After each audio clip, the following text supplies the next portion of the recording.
네, 시청자 여러분 안녕하십니까? YTN 특별방송 민심 2022 이어갑니다. 네, 계속해서 저희 YTN과 함께 20대 대통령 당선자 윤곽 지켜보시죠. 네, 이재명 후보와 윤석열 후보의 초박빙 접전이 계속되고 있는 가운데 개표가 시작된 지는 이제 6시간 정도 지났습니다. 네, 중반을 넘긴 개표 상황, 서울 개표소에 나가 있는 취재기자 연결해 알아보겠습니다. 신중명 기자. 네, 서울대학교 체육관에 나와 있습니다. 네, 현재 개표소 상황 전해주시죠. 네, 이곳 관악구 개표소에서 첫 투표함이 열린 지 어느덧 6시간이 지났음 집으로 돌아가고 있습니다.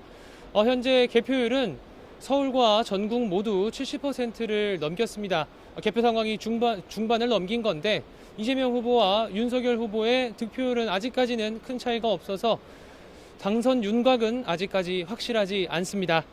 개표는 투표지 분류기를 이용해 진행되고 있습니다. 투표함이 개봉되면 사무원들은 먼저 투표지를 한 방향으로 정리한 뒤 분류기에 넣습니다. 그럼 유효표와 무효표가 분류되는데 분류기가 무효표로 분류한 투표지의 경우 무효 여부를 사무원들이 다시 한번 살펴보게 됩니다.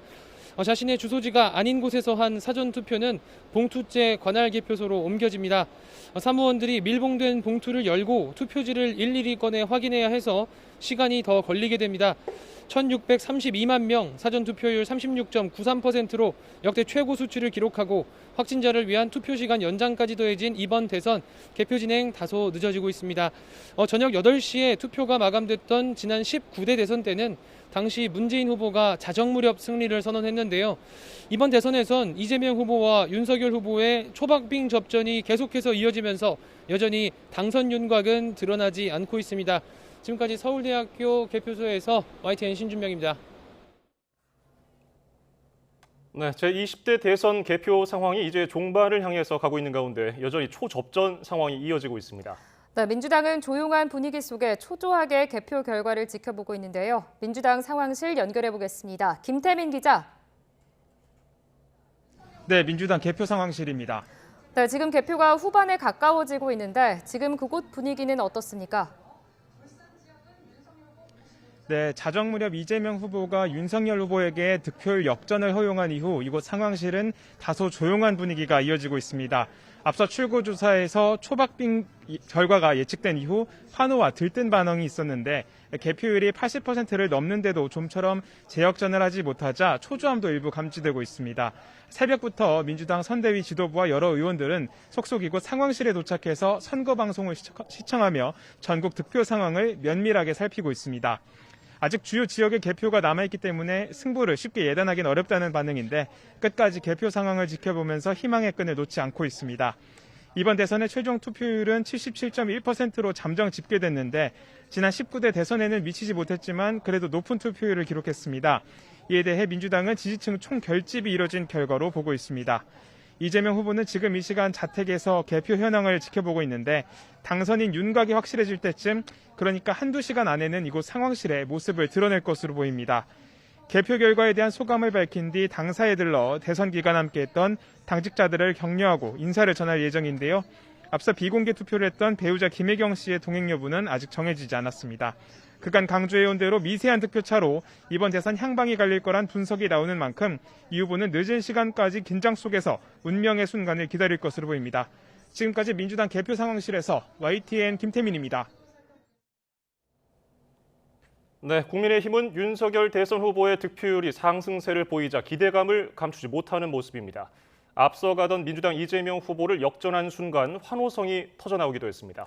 네, 국민의힘 개표 상황실 연결해 분위기 어떤지 자세히 알아보겠습니다. 이경국 기자. 네, 국민의힘 개표 상황실에 나와 있습니다. 네, 이경국 기자, 지금 상황실 분위기 어떻습니까? 네, 이곳 상황실 지금 당 지도부와 의원들까지 전부 집결해 있는 상황입니다. 지금 함께 선거방송 이 득표율 추이를 신중하게 살펴보고 있는 상황입니다. 앞서 이곳 상황실에서는 이 초반에 뒤처지던 윤석열 후보가 민주당 이재명 후보를 빠르게 추격하자 역전하자 뒤집자라는 외침과 함께 곳곳에서 박수가 터져나오기 시작했고요. 또 윤석열 후보 득표율이 이재명 후보 득표율을 넘어서자 모두가 일어나서 윤석열 후보의 이름을 부르고 포옹하며 환호하기도 했습니다. 윤 후보의 득표율이 상승세를 보이면서 현장 분위기도 고조되고 있는 상황인데요. 다만 여전히 개표가 한창 진행 중인 상황이고 앞선 방송 3사 출구조사 결과 근소한 차이의 우위였던 만큼 여전히 당 지도부와 선대본부 관계자들 긴장 속에서 개표 상황을 예의주시하고 있는 모습입니다. 윤석열 후보는 현재 자택에서 부인 김건희 씨와 함께 방송을 통해서 선거 상황을 확인하고 있는데요. 윤 후보는 확실한 당선자가 가려질 새벽 시간 이곳 상황실을 방문해서 입장을 밝힐 것으로 보입니다. 이어 당사 앞에 모여 선거 방송을 보고 있는 지지자들과도 인사를 나눈다는 계획입니다. 이와 함께 그동안 공개 일정을 자제해왔던 부인 김건희 씨가 윤석열 후보와 동행할지에도 관심이 모이고 있습니다. 지금까지 국민의힘 개표 상황실에서 전해드렸습니다. 더불어민주당 이재명 대선 후보는 현재 자택 안에 머물며 개표 상황을 지켜보고 있습니다. 네, 이 후보는 당선 윤곽이 확실해지는 새벽 늦게야 모습을 드러낼 것으로 보입니다. 현장에 취재 기자 나가 있습니다. 김대겸 기자. 네, 저는 이재명 후보 자택 앞에 나와 있습니다. 네, 현재 김 기자 뒤로 여전히 많은 사람이 보이는데요. 이 후보가 언제쯤 여의도로 이동하게 될까요? 네, 아마 화면으로 보이실 겁니다. 굉장히 늦은 시각이지만 이 후보 자택 주변으로 지지자들과 이웃 주민들이 남아서 이 후보가 언제 나올지만을 기다리고 있는 상황입니다. 이 후보는 개표 초기에 윤석열 후보를 근소한 차이로 앞서가다가 현재는 상황이 뒤바뀐 상황인데요. 이처럼 개표 결과가 한 치 앞을 내다보기 힘든 상황이다 보니 이곳에 모인 사람들도 긴장 속에서 추이를 지켜보고 있습니다. 앞서 이 후보 측은 당선인이 유력시되는 시점, 그러니까 선관위 예측으로 새벽 1시를 전후해서 서울 여의도 국회의원회관에 마련된 당 개표 상황실로 이동할 예정이라고 밝혔습니다. 하지만 새벽 2시에 가까운 시각까지 당선 윤곽이 나오지 않으면서 이 후보가 모습을 드러낼 시점은 아직 점치기 어렵습니다. 다만 시간이 가면서 경호 인력 움직임이 점점 바빠지고 있고 경찰도 자택 주변에서 혹시 모를 돌발 상황을 대비하고 있는 모습입니다. 이 후보는 어제 오후 6시 반쯤 지지자들의 환호를 받으며 이곳 자택에 도착해 현재 7시간 넘게 집 안에서 개표 상황을 지켜보고 있습니다. 워낙 접전이 이어지고 있는 만큼 앞서 밝힌 당선 윤곽이 나오는 시점이 아닌 선거 결과가 확정된 뒤에야 모습을 드러낼 수 있습니다. 승리하면 개표 상황실에 이어 당사를 방문해 선대위 관계자들을 격려한다는 계획이었지만 여전히 결과 예측은 어렵습니다. 이재명 후보는 어제 SNS를 통해 마지막까지 한 명이라도 더 투표하도록 애써달라며 투표 독려 활동을 이어갔는데요. 이 후보 바람대로 국민이 던진 마지막 한 표가 이 후보를 향할 수 있을지 마지막까지 이곳 자택 앞에서 상황 전해드리겠습니다.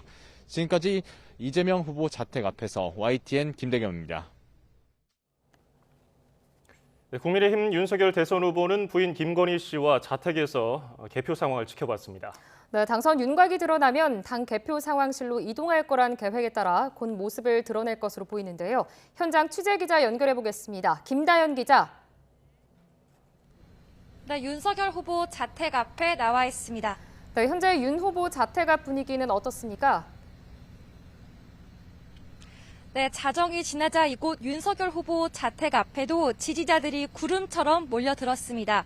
윤석열 후보가 곧 모습을 드러낼 걸로 보이면서 이곳 분위기도 한껏 고조됐는데요. 이들은 윤 후보가 나오기만을 기다리며 윤석열 대통령을 외치기도 했습니다. 취재 열기도 뜨겁습니다. 경찰은 현장 통제선을 치고 돌발 상황에 대비하고 있습니다. 윤 후보는 집에서 나와 기다리고 있는 지지자들을 만난 뒤 개표 상황실로 이동할 걸로 보인다. 상황실에서는 취재진의 선거 결과에 대한 소감을 밝힐 예정입니다. 이후에는 여의도 당사로 이동해 지지자들과 인사를 나눌 걸로 보이는데요. 윤 후보는 선거 당일 집에서 투표와 개표 상황을 지켜봤습니다. 애초 새벽 1시쯤 당선 윤곽이 드러날 거란 예측이 나오면서 윤 후보가 자정쯤 집 밖을 나설 거라 전망했지만 후보 간 격차가 초접전 양상을 보이면서 늦어졌습니다. 이곳에서 개표 상황을 지켜보던 지지자들도 마음을 졸였습니다. 이들은 윤 후보가 이재명 후보와 투표율 동률을 기록하자 윤석열 파이팅이라며 환호를 내지르기도 했습니다. 지금까지 윤석열 후보 자택 앞에서 YTN 김다연입니다. 네, 그러면 지금 이 시각 개표 상황 살펴보도록 하겠습니다. 먼저 1, 2위 후보 살펴보죠. 화면 보시겠습니다. 네, 이 시각 전국 개표율 82.3%입니다. 윤석열 후보가 48.7%로 1위, 이재명 후보 47.8%로 2위인데요. 접전 상황 펼쳐지고 있습니다. 네, 자 시도별 1, 2위도 한번 살펴볼까요? 화면 계속해서 보시겠습니다. 네, 서울 지역입니다. 개표 81.2% 진행됐습니다. 윤석열 후보 50.6%로 1위 달리고 있고요. 이재명 후보 45.7% 2위입니다. 네, 다음은 경기 지역으로 가보겠습니다. 현재 개표율 76.8% 보이고 있습니다. 이재명 후보가 50.4%의 득표를 기록하면서 1위를 달리고 있습니다. 2위는 윤석열 후보 46.2%입니다. 네, 이번에는 인천입니다. 개표 74.3% 진행됐습니다. 이재명 후보 48.7%, 윤석열 후보 47.3%로 뒤를 잇고 있습니다. 네, 대전입니다. 현재 82.1% 개표 진행됐습니다. 윤석열 후보가 49.8%의 득표를 보이면서 1위를 달리고 있습니다. 네, 이번에는 충남 지역 살펴봅니다. 개표 94.6% 진행됐습니다. 윤석열 후보 51.3%로 1위 달리고 있고요. 이재명 후보는 44.8%로 그 뒤를 쫓고 있습니다. 네, 충북으로 가보겠습니다. 현재 88% 개표가 진행됐습니다. 윤석열 후보가 51.1%의 득표율을 보이면서 1위, 이재명 후보 44.8%의 득표율을 보이고 있습니다. 네, 계속해서 세종 지역 살펴보시죠. 개표 75%를 넘겼고요. 이재명 후보 51.6%로 선두, 현재 윤석열 후보는 44.4%로 2위입니다. 네, 부산입니다. 현재 94.7% 개표가 진행된 가운데 윤석열 후보가 58.5%로 1위를 달리고 있습니다. 이어서 울산입니다. 개표 85% 넘었고요. 윤석열 후보 55%로 1위, 이재명 후보는 40.3%로 2위 차지하고 있습니다. 네, 경남입니다. 현재 82.6% 개표가 진행된 가운데 윤석열 후보가 59.5%로 크게 앞서고 있습니다. 네, 이어지는 지역은 대구입니다. 개표 70%를 넘었습니다. 윤석열 후보 75.4%로 크게 앞서고 있고요. 이재명 후보 21.5%입니다. 네, 경북 지역으로 가보겠습니다. 현재 91.7% 개표가 진행됐습니다. 윤석열 후보가 73.1%의 득표율을 보이면서 크게 앞서고 있습니다. 이재명 후보 23.6%의 득표율입니다. 이번에는 광주입니다. 개표 84%를 넘겼는데요. 이재명 후보 85.3%로 크게 앞섭니다. 윤석열 후보 12.3%로 뒤를 쫓고 있습니다. 전남으로 가보겠습니다. 92.5% 개표가 진행된 가운데 이재명 후보가 86.6%로 크게 앞서고 있습니다. 전북으로 갑니다. 개표 91%를 넘었습니다. 이재명 후보 역시 83.2%로 강세를 보이고요. 윤석열 후보 14.3% 2위입니다. 네, 강원입니다. 95.3% 개표가 진행됐습니다. 윤석열 후보가 54.5%로 1위, 이재명 후보가 41.5%로 2위입니다. 제주 지역 살펴봅니다. 개표 78%를 넘겼습니다. 이재명 후보 52.5%, 윤석열 후보 42.9%로 2위입니다.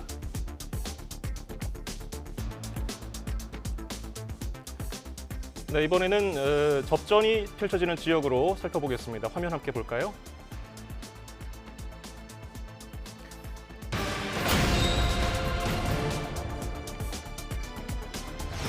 네, 전국적으로 접전이 펼쳐지고 있습니다. 현재 윤석열 후보 48.7%, 이재명 후보 47.8%, 개표는 현재 83% 넘게 진행됐습니다.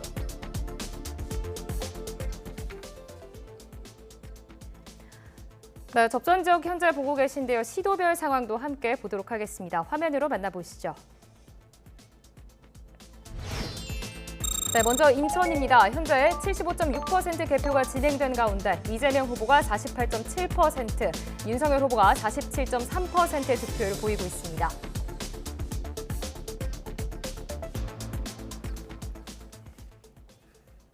예, 접전 지역 살펴보셨습니다. 1, 2위 후보 간 지역별로 엎치락뒤치락이 이어지고 있고요. 이번에는 개표가 시작된 이후에 득표 추이를 또 살펴보도록 하겠습니다.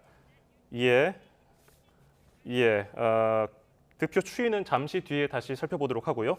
현재 개표가 80%를 훌쩍 넘겼습니다. 17개 시도에서 계속해서 지금 개표가 이루어지고 있는데 지역에 따라서 편차를 보이고요. 굉장히 엎치락뒤치락 접전 양상을 보이고 있습니다. 자, 오늘 선거가 끝나면 대한민국은 또다시 새로운 도약을 준비하게 될 겁니다.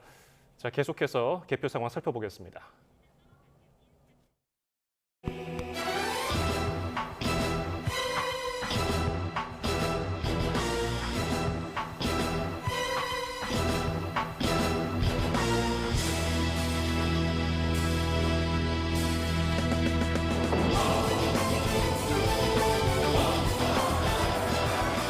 보통 사람 노태우 민주화합의 새 시대가 시작되었음을 우리 함께 선언을 했습니다.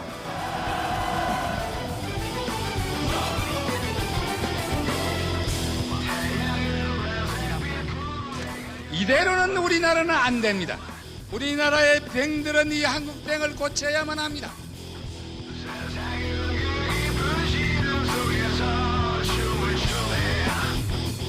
장관, 청와대 비서 이래가지고 이 경제를 막겠다고 생각하는데 여러분 제 의견에 동의하십니까?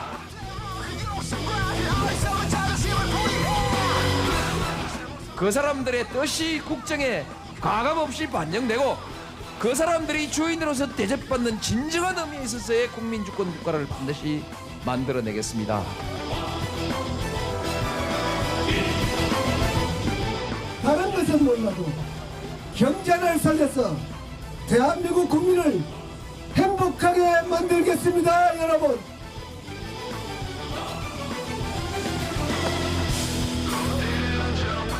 저는 정치를 시작한 지 15년이라는 세월이 흘렀습니다.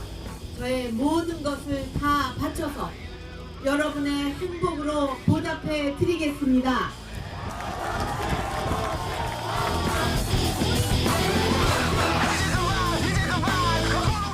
또다시 이게 나라냐 이렇게 단식하시겠습니까?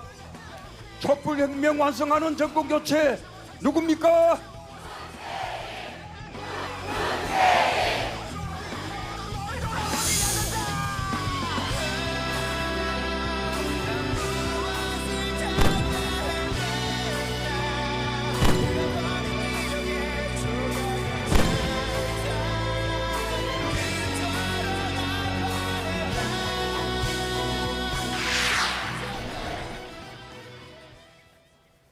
네, 여러분께서는 20대 대통령 선거 특별방송 민심 2022를 시청하고 계십니다. 지금 이 시각 새벽 2시 8분을 넘기고 있는데요. 자, 지금 전국 개표율 상황과 판세 전망을 전문가들과 함께 살펴보겠습니다. 네, 현재 최창렬 용인대 교수와 이종근 정치평론가 모셨습니다. 두 분 안녕하세요. 안녕하세요. 안녕하세요. 자, 지금 개표율을 보면은 전국적으로 84.2%입니다. 지금 윤석열 후보 48.7% 그리고 이재명 후보는 47.8%. 엎치락뒤치락 굉장히 편차가 없어 보이는데 지금 이 차이가 좀 유의미하다고 보세요? 어떻게 보십니까? 지금 개표율이 거의 85% 가까이 되죠. 그리고 지금 이 득표율은 거의 1% 차이가 아직 안 나고 있거든요. 예. 0.9% 정도 포인트 차이 나는 것 같은데 아까 방송 3사가 이제 출구조사는 0.6% 포인트 차이로 이제 윤 후보가 이기는 걸로 나왔는데, 예. 그러니까 아직은 지금 어느 후보가 완전히 당선 유력이다라고 얘기하기는 좀 어려울 것 같긴 한데, 오차범위 내였죠. 예, 오차범위 내고 출구조사 자체가 오차범위 내였으니까. 예. 그러나 지금 이 현재 상태대로 본다면 그렇게 뒤집어지기 좀 어렵지 않을까. 알 수 없어요. 알 수 없습니다만 과거의 대선 같은 경우야 이 시간대쯤이면 벌써 확정이 거의 됐었을 거예요, 아마. 예, 예. 근데 이번 선거가 이제 아주 특이하긴 한데 아까 51% 개표율 그 정도 때부터 조금 이제 윤 후보가 달라붙으면서 약간 크로스 같은 게 일어났었거든요. 예. 근데 그 이후로는 지금 계속 윤 후보가 리드를 뺏기지 않고 있는 상황이에요. 그래서 지금 개표율이 85% 가까운 상황에서 크게 바뀌지 않을 것 같긴 한데 일단 두고 봐야지 할 것 같아요. 여전히 박빙이라서요. 예, 예. 자, 지금 말씀 듣는 와중에 개표율 84.5%까지 올랐고요. 윤석열 후보 48.7%, 이재명 후보 47.8%. 그렇다면은 이종구 평론가께서는 지금 상황 어떻게 보고 계시는지요? 일단 우리가 대선 개표 방송을 보면 이 추세가 굉장히 중요한 것 같아요. 예. 처음에 이재명 후보가 시작할 때부터 좀 앞섰습니다. 그러다가 12시 반에 윤석열 후보가 크로스를 하면서 지금까지 리드를 계속 잡고 있습니다. 그러면 그 안을 좀 들여다보면 관내 사전투표가 좀 먼저 개봉이 된 것 같아요. 그래서 우리가 계속 지금 주목하다시피 사전투표는 확실하게 이재명 후보가 좀 앞서 있는 상황이 처음에 이재명 후보의 리드를 낳지 않았나 싶고요. 그 이후에 윤 후보가 조금 유리하다고 얘기하는 서초를 비롯해서 강남 일부 지역들이 개표가 되기 시작하면서부터 윤 후보가 리드를 다시 선두로 했고요. 지금 남아있는 지역, 사실 유불리를 따지기에는 서로 간에 유리한 지역, 불리한 지역이 서로 섞여 있기 때문에 어느 쪽이 완전하게 지금 이 앞서고 있는 어떤 지역, 앞설 수 있는 지역이 없습니다. 그래서 당선 확실히 아직 안 나오는 것 같고요. 지금 현재 26만 표 차이인 것 같아요. 그러면 매직 넘버가 나머지가 다 합쳐도 이 표차를 이길 수 없을 때 이제 매직 넘버가 나오지 않겠습니까? 예. 네, 교수님 말씀처럼 사실 이 정도면 훨씬 전에 당선 확실히 나와야 됨에도 불구하고 워낙에 표차가 지금 적게 지금 이 근접해 있고 또 나머지 아직도 관내 사전 투표라든지 일부 이 2위인 후보에게 유리한 지역도 좀 남아 있어서 아직 끝까지 가봐야 될 것 같습니다. 예. 지금 저희가 이재명 후보의 자택 앞 상황도 잠깐 보여드렸었는데요. 취재진들도 보이는 것 같았었고요. 지지자들의 모습도 조금 보였었고요. 예. 지금 이재명 후보의 자택 앞입니다. 예. 오늘 지금까지도 앞서 개표 방송을 자택에서 보고 있는 것으로 저희가 알려지고 있는데 취재기자 전원에 따르면은 아마 오늘 새벽 늦게 상황실로 이동할 것으로 알려져 있습니다. 그만큼 지금 1, 2위 윤석열 후보와 이재명 후보의 격차가 굉장히 초접전 상황인 것을 방증하는 것이 아닌가 보여집니다. 자, 네, 이어서 윤석열 후보의 자택 앞 상황도 지금 보도록 하겠습니다. 예, 잠시 네. 뒤에 저희가 준비가 되면 한번 보도록 하고요. 예, 지금 윤석열 후보 자택 앞 역시 지금 북적거리는 모습입니다. 취재진들도 보이는 것 같고요. 이웃 주민들인가요? 지지자들도 보이는 것 같습니다. 네, 현재 개표율이 굉장히 초박빙인 상태입니다. 윤석열 후보가 앞서고 있는데요. 보시고 있는 곳이 현재 윤석열 후보의 서초동 자택 앞인데요. 원래는 이 자정쯤에 이동을 할 것으로 예상이 됐었는데 현재 시각 2시 12분을 지나고 있는 시점에서도 아직 자택에 머물고 있는 모습을 확인하실 수 있습니다. 예, 시청자 여러분 지금 우측 상단에 보시면은 개표 상황 85% 보이고요. 윤석열 후보와 이재명 후보의 그 득표율이 보입니다. 그것을 참고하시면서 보시면 지금 흐름을 더 이해하기 쉬우실 것 같습니다. 자, 전국 개표가 아까 이종근 평론가님 말씀하신 것처럼 개표 한 50% 정도 넘어가면서부터는 지금 계속해서 지금 화면에 보이는 것처럼 윤석열 후보가 조금 앞서고 있습니다. 하지만 접전 상황입니다. 현재 개표 84% 넘긴 가운데 윤석열 후보가 조금 앞서고 있고요. 네, 서울 지역으로 넘어가 보겠습니다. 현재 개표 상황이 83.7% 진행된 상황입니다. 윤석열 후보가 50.6%로 1위를 달리고 있고요. 뒤를 이어서 이재명 후보 45.7%로 2위로 보이고 있습니다. 예, 자, 양당의 전망을 보면요. 민주당은 한 1.5에서 3% 정도, 그 정도 포인트 차의 박빙 승리를 예상했고 국민의힘은 조금 자신감을 내비쳤었어요. 한 10%포인트 정도 승리를 했었는데 지금은 약간 좀 근소한 차이로 계속해서 가고 있거든요. 이런 흐름은 어떤 요인이 있다고 볼 수 있을까요? 여러 요인이 있을 거예요. 예. 이제 국민의힘에서는 생각보다 큰 차로 이긴다라고 예상을 했고 그래서 일반적으로 그런 예상을 많이 했던 것 같아요. 저도 그렇게 생각했고 만약에 이재명 후보가 이기면 상당히 근소한 차로 이기고 윤 후보가 만약 이기게 된다면 제법 큰 차로 이길 거다. 이제 그러한 것들이 지금 말씀하신 그 각 당이 예상했던 그 예상 득표율과 맞아 떨어진 얘기들이었는데 막상 아까 이제 7시 반에 방송 3사 그 출구조사는 0.6% 차로 윤 후보가 이기는 걸로 나오고 또 JTBC는 오히려 이제 순위 자체가 다르단 말이에요. 0.7% 포인트 차이입니다만 이재명 후보가 이기는 걸로 나왔기 때문에 그렇습니다. 굉장히 당황스러웠죠. 양당이 다 그랬을 거예요. 근데 그 당시는 아마 민주당이 워낙 좀 이제 박빙 열세를 인정하고 있는 상황이었기 때문에 민주당이 굉장히 환호가 일어나고 그랬었어요. 근데 지금 이제 개표율 50% 넘으면서 계속 리드를 이제 윤 후보가 하고 있는 상황이란 말이죠. 여러 가지 요인이 있을 텐데 마지막에 이제 그 이재명 후보가 굉장히 절박하게 호소했던 것, 뭐 이런 것들이 요인이 좀 있을 것 같고 따라붙었던 게 또 하나가 지금 결과를 최종 봐야지 알겠습니다만 출구조사에 의하면 지금 20대가 이 젠더별로 완전히 갈렸어요. 갈리고 호남 같은 경우가 이재명 후보가 거의 압도적으로 출구조사에 의하면 이 지지율이 나왔단 말이에요. 지금 득표율이. 그런 점이 이제 따라붙게 됐던 하나의 요인인 것 같긴 한데 아까도 말씀드렸던 것처럼 다른 여러 요인이 또 윤 후보가 이길 수 있는 여러 요인이 있는 거란 말이죠. 그래서 아직은 확정적으로 얘기할 수 없다 하더라도 추세선이라는 것이 있거든요. 그러면서 볼 때 이 흐름이 크게 바뀌지는 않을 것 같다는 생각이 들어요. 일단. 예. 지난 19대 대선 때는 뭐 그렇지는 않았고 18대 대선 때는 그때도 꽤 박빙이라고 생각을 했었는데 이번 정도는 아니었던 이 정도 것 같아요. 18대 대선이 그때 3.5% 차이로 이제 박근혜 후보가 이겼어요. 그랬죠. 그때도 박빙이었어요. 예. 그리고 이제 더 거슬러 올라가면 15대 때는요 1.3%포인트 차이였어요. 예, 김대중 후보하고 이해창 후보가 싸웠을 때. 예.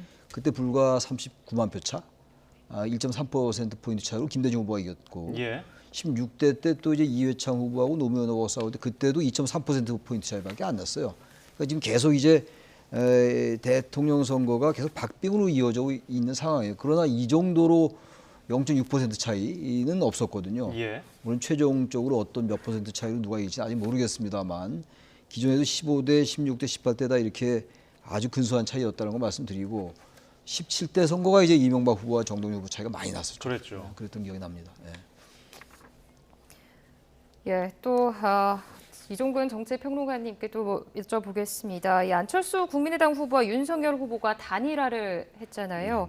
그 이후에 계속해서 좀 조사를 했을 텐데 앞서 저녁 7시 30분쯤에 출구조사가 발표될 때의 표정을 좀 보면 민주당과 국민의힘의 개표 상황실 표정이 좀 묘했습니다. 원래 가지고 있던 데이터의 출구조사와의 이 일치 정도가 좀 이런 표정을 만들었을까요? 어떻게 좀 보셨습니까? 일단 아마도 이준석 대표가 그동안에 했던 그 언론에서 했던 전망, 그러니까 두 자릿수 이상 이긴다, 10% 이상 이긴다라고 이야기하고 호남에서도 30%를 뭐 상향 조정하겠다. 이것이 전체적으로 국민의힘의 선대위의 어떤 분위기를 좀 이완시킨 게 아닌가. 그래서 사실 야당 출입 기자들의 전언에 의하면 상당히 이 투표일 직전까지 굉장히 이 표정들이 밝고 그다음에 활기찼다는 거예요. 그런데 도리어 그것이 국민들 또는 유권자들에게 오만하게 비춰진 것이 아니냐. 사실상 이 국민의힘이라는 정당이 계속 국민들로부터 심판을 받지 않았습니까? 지방선거라든지 총선이라든지. 그래서 지방 권력도 의회 권력도 전부 다 빼앗긴 어떤 상황이니까 그만큼 더 절박해야 되는데 여당보다. 근데 뭐 10% 이긴다든지 30% 이긴다든지 이런 그런 전망들이 도리어 국민들도 하여금 아직도 오만하구나, 겸손하지 못하구나, 절박하지 못하구나 라는 그런 판단을 지금 낮게 한 게 아닌가 싶고요. 그래서 아마도 아까 이 7시 반 그 출구조사 발표 때 양쪽이 표정이 엇갈린 것 같아요. 처음에 이제 그 민주당에서는 탄식하다가 갑작스럽게 박수가 나왔고 거꾸로 국민의힘에서는 조금 표정이 밝다가 갑자기 어두워진 거. 그러니까 아마 JTBC가 뒤늦게 그 약간 뭐 타이밍이 좀 늦었지 않았을까 싶고요. 그래서 그 이후에 쭉 처음의 흐름은 국민의힘이 굉장히 표정이 굳어 있는 상태로 출발을 했습니다. 결국은 어쨌든 국민의힘도 아마도 이게 이렇게 벌어졌다라고 자만한 게 아닌가라는 아마 반성이 오늘 7시 반 이후에 많은 당직자들한테 들었을 것 같습니다. 조금 전에 그 국민의힘 개표 상황실 환호하는 모습은 17시 반에 개표했던 그 순간이 아니고 출구조사 발표 순간이 아니고 그러니까 그 이재명 후보한테 지다가 윤석열 후보가 역전하게 하는 그 순간에 이제 환호하는 장면이 잠깐 나갔는데 그러면은 원래 그 국민의힘이 안철수 후보와 윤석열 후보가 단일화를 한 뒤에 그 어쨌든 조사를 각 당에서 하고 있었을 거란 말입니다. 그러다가 공표는 안 했겠죠. 근데 그 가지고 있던 데이터와 조금 괴리가 국민의힘에서 있었던 게 아닌가. 그러니까 아까도 제가 이제 기사를 보니까 예. 이른바 이제 그 깜깜이 기간 3월 3일, 3월 2일 날 조사한 것까지만 나올 수 있었으니까 그때 여러 이제 여론조사 기관들이 조사를 한 게 거의 예외 없이 윤 후보가 이기는 걸로 나와 있었던 거예요. 공표는 안 됐습니다만. 예. 그래서 대체로 이제 뭐 아는 사람들은 알았겠습니다만 한 5에서 6%, 7에서 8% 차이로 이기는 거 아니냐. 그리고 이제 좀 적게 보수적으로 본 이제 여론조사 기관은 한 4% 정도 윤 후보가 이긴다. 뭐 이런 얘기도 많이 있었던 게 사실이에요. 예. 그런데 이제 아까 말씀드린 것처럼 출구조사 결과는 그렇지 않았고 최종 결과는 아마 그 쭉 나왔던 그 조사 결과보다는 좀 좁혀져 있을 것 같긴 해요. 최종 결과가 어떻게 나올지 모르겠습니다만. 예.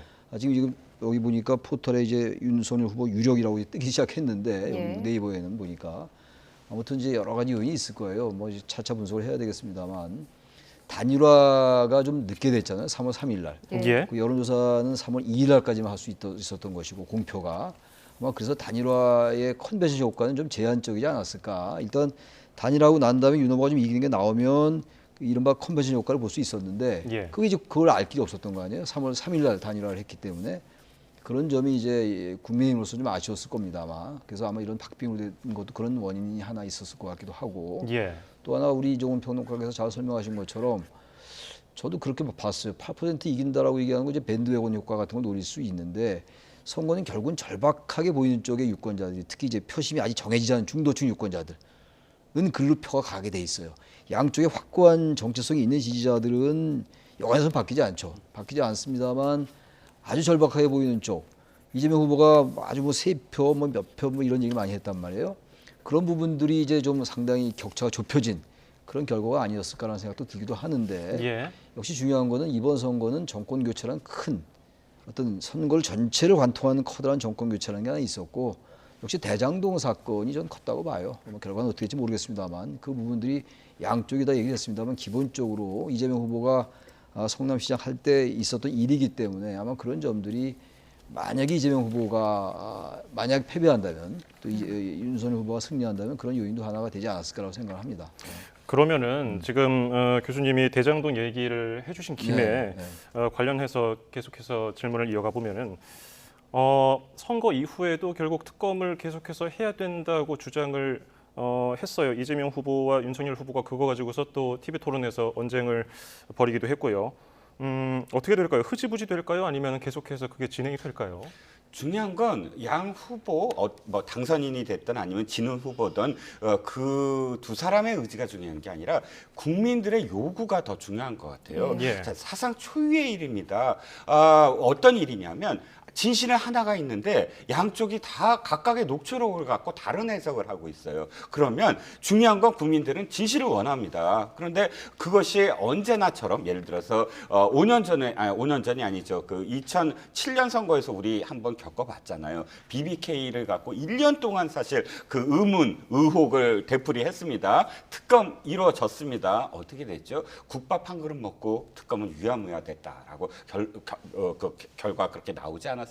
예. 그 이후에 우리는 어떤 대가를 치렀습니까? 바로 수년 후에 BBK와 관련된 또 다른 어떤 그 진실이 드러나면서 전직 대통령이 그 감옥에 가는 그런 비극을 또 맞이하지 않았습니까? 그러면 우리가 그 점에 대한 어떤 교훈을 다시 삼는다면 당선인이 됐든 아니면 지는 후보가 됐든 이것은 뭐 선거가 끝나면 무조건 유야무야 되는 그런 일을 되풀이해서는 비극이 또다시 되풀이될 수밖에 없다. 그러므로 국민들이 요구하는 거 딱 하나입니다. 특검을 하든 아니면 검찰이 제대로 수사를 하든 특임 검사를 하든 간에 새로운 정부는 무조건 어떤 그 유불리를 떠나서 부산저축은행대로 또 대장동은 대장동대로 제대로 수사를 해서 그 과정을 명명백백하게 국민들한테 알려야만 한다. 그렇지 않는다면 국민들이 그걸 좌시하지 않을 것 같습니다.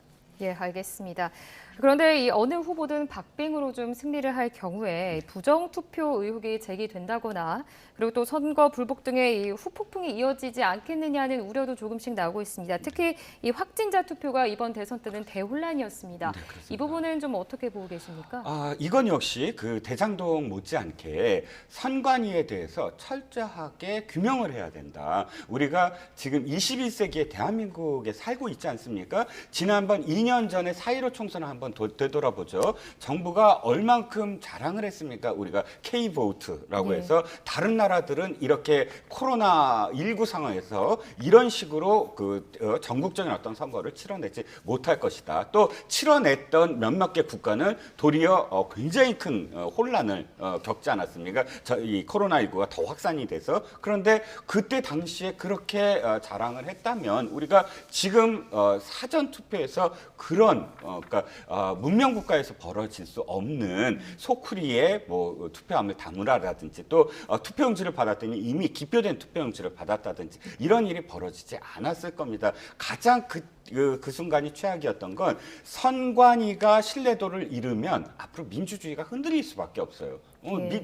그 어떤 결과도 믿을 수 없지 않겠습니까? 예. 그러므로 지금 확진자 투표와 관련해서도 그렇고 또 이 선관위 다 끝난 그런 투표함이 사무국장 방에 또 더군다나 CCTV를 가려놓은 상황에서 사무국장 방에 있었던 그런 그 사건도 그렇고요. 여러 가지를 다 규명을 하고 책임자는 책임을 져야 되고요. 앞으로 이런 일이 벌어지지 않으려면 어떻게 해야 되는지에 대한 정확한 시스템을 다시 한번 바꿔야 된다. 그래서 선관위와 관련된 것은 규명을 꼭 해야 된다고 생각합니다. 예, 그 부분은 여야 모두 할 것 없이 질타를 했고요. 대통령도 언급을 하면서 국민적인 또 그런 공분을 샀는데 투표율은 참 묘했어요. 지난 19대 대선 때는 77.2%였는데 이번에는 0.1%포인트가 낮으면서 뭐 거의 같다고 해도 과언이 아닌 그런 수준이 나왔는데 여야 모두 투표율이 높냐 낮냐를 두고서 좀 유불리를 따지잖아요. 이번에는 뭐 그런 영향이 있었을까요? 아니, 양당이 다 이제 투표율을 독려를 많이 했죠. 그렇죠. 민주당은 민주당대로 투표율이 높아야지 이긴다라고 얘기하고 예.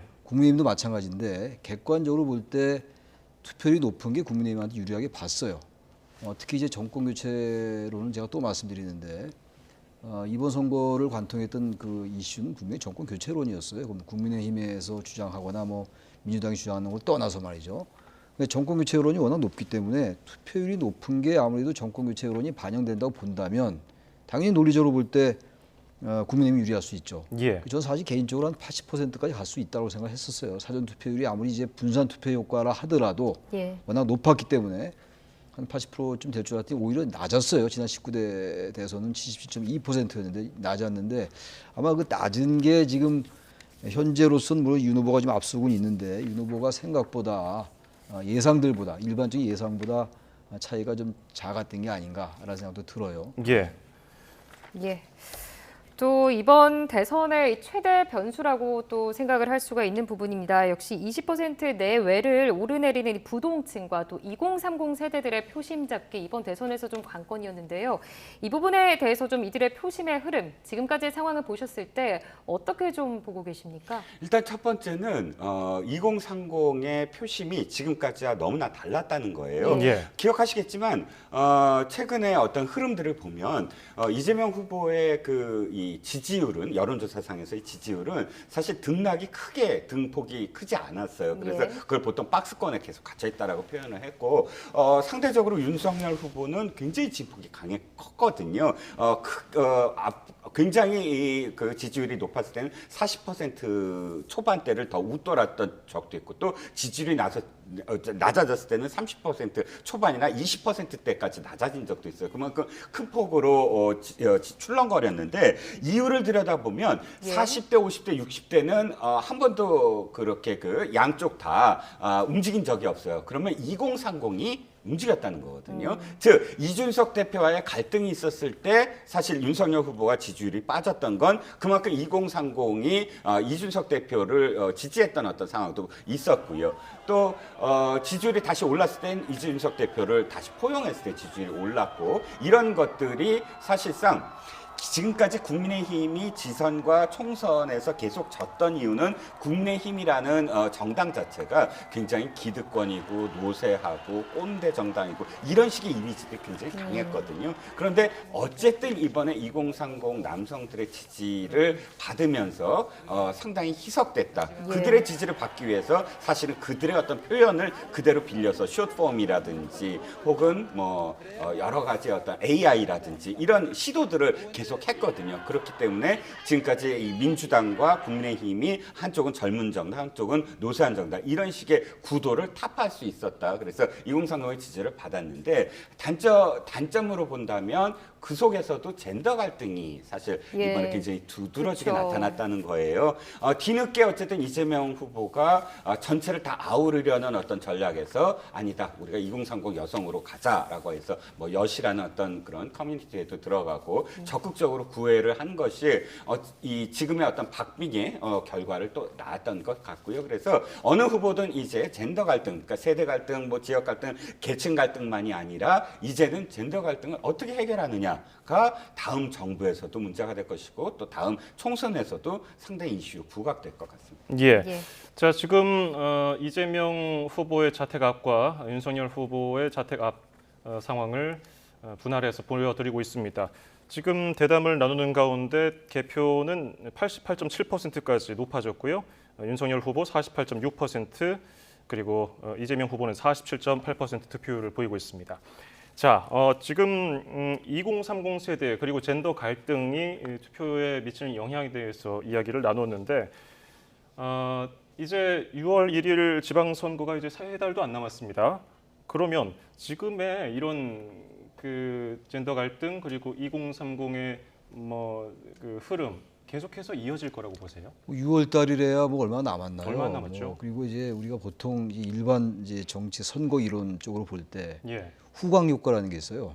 그러니까 선거가 이제 지금 대선이 끝나고 6월 달에 이제 지방선거니까 불과 뭐 석 달 차이도 안 나잖아요. 이런 게 전형적인 후광 효과예요. 예. 이럴 땐 거의 이제 앞선 선거의 큰 전국 규모의 선거를 말씀드립니다만 앞선 큰 전국 규모의 선거에서 이긴 정당이 그 다음 선거도 이길 확률이 대단히 높아요. 예. 물론 그 사이에 또 엄청난 새로운 변수나 환경이 바뀐다면은 역동적으로 다른 변수가 생긴다면은 뭐 이런 이제 이른바 이런 경로우전성 같은 게 깨질 수가 있습니다만 대체로 그렇게 돼 왔거든요.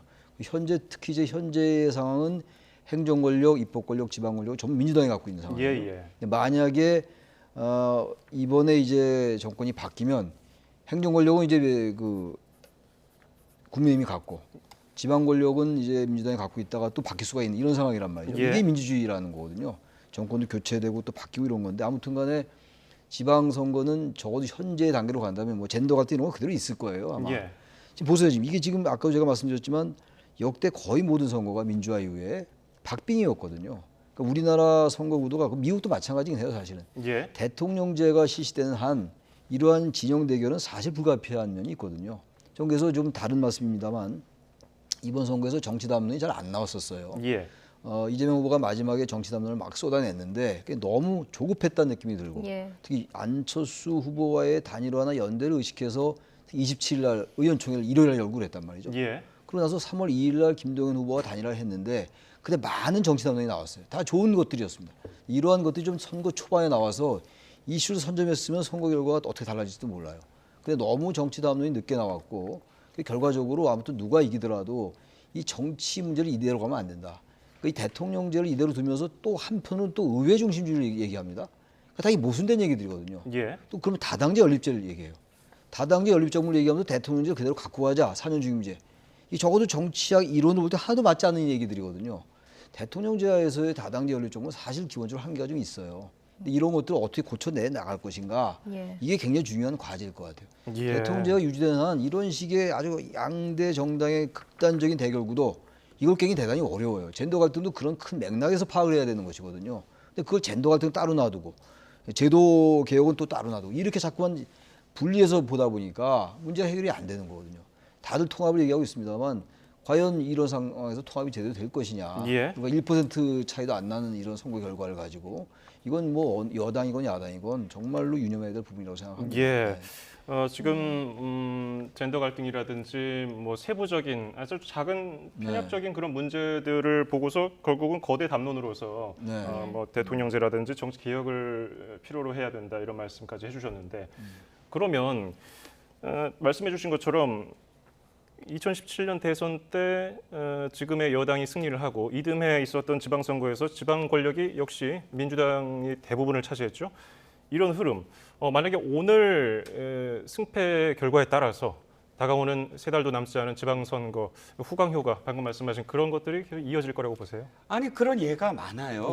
그 17대 대선이었죠. 2007년도 이명박 대통령이 당선되고서 거의 3개월인가 4개월 후에 바로 18대 총선이 이루어졌어요. 그 당시도 사실은 당시 한나라당이 이 다수당이 됐거든요. 그러니까 바로 그것이 이제 후광효과 말씀하셨듯이 후광효과가 이어졌던 어떤 상황이고요. 그건 어쩔 수 없죠. 왜냐하면 지금 보시자고요. 그러니까 내일 이제 당선인이 내일이 아니죠. 오늘 당선인이 확정이 돼서 뭐 현충원에 가지만 그럼에도 불구하고 2개월 동안은 인수위예요. 그러니까 2개월 동안은 현직 대통령이 있습니다. 그러면 5월 10일 취임식을 해요. 그럼 5월 10일부터 따지면 1개월밖에 안 돼요. 그 지선이 아까 지방 선거가 그러면 취임식 때 사실은 지지율이 정점이라고 하거든요. 그 지지율로서 1개월 정도의 어떤 상황 그러니까 어쨌든 당도 일사불란하게 이 정부를 뒷받침할 수밖에 없는 상황이고 그렇다면 공천에서의 어떤 잡음 이런 것들도 사실 굉장히 현저히 적거든요. 그런 상황이기 때문에 또 진 정당은 사실은 굉장히 권력 투쟁이 심각해질 겁니다. 그러니까 선거의 진 정당은 당연히 이 선거 책임론이 나오게 될 거고 그래서 비주류였던 쪽은 당권을 잡으려고 할 테고 또 주류였던 쪽은 아니. 잠시만요. 죄송합니다. 지금 이재명 후보가 자택에서 나오는 모습 실시간으로 전해드리고 있습니다. 잠시 보시죠. 지금 경호 인력이 앞에 서고 있고요. 뒤쪽에 지지자들도 굉장히 많이 보이고요. 지금 이재명 후보가 화면에 얼굴을 지금 보이고 있는 상황입니다. 많은 취재진들이 지금 둘러싸여 있고요. 지지자들도 보이고 있습니다. 지금 당사로 이동할 것으로 취재기자 전원에 따르면은 당사로 이동할 것으로 알려져 있는데 별다른 언급은 없었던 것으로 보입니다. 지금 지지자들을 향해서 한번 손을 들고서 차량에 탑승을 했습니다. 현재 창문이 열린 상태에서 이 지지자들의 환호에도 응대를 해주고 있었고요. 많은 지지자들이 지금 모여 있는 상황입니다. 현재 차량이 지금 빠져나가고 있는 모습도 화면상으로 확인을 하실 수 있고요. 경호팀이 에스코트를 하고 있는 모습도 보이고 있습니다.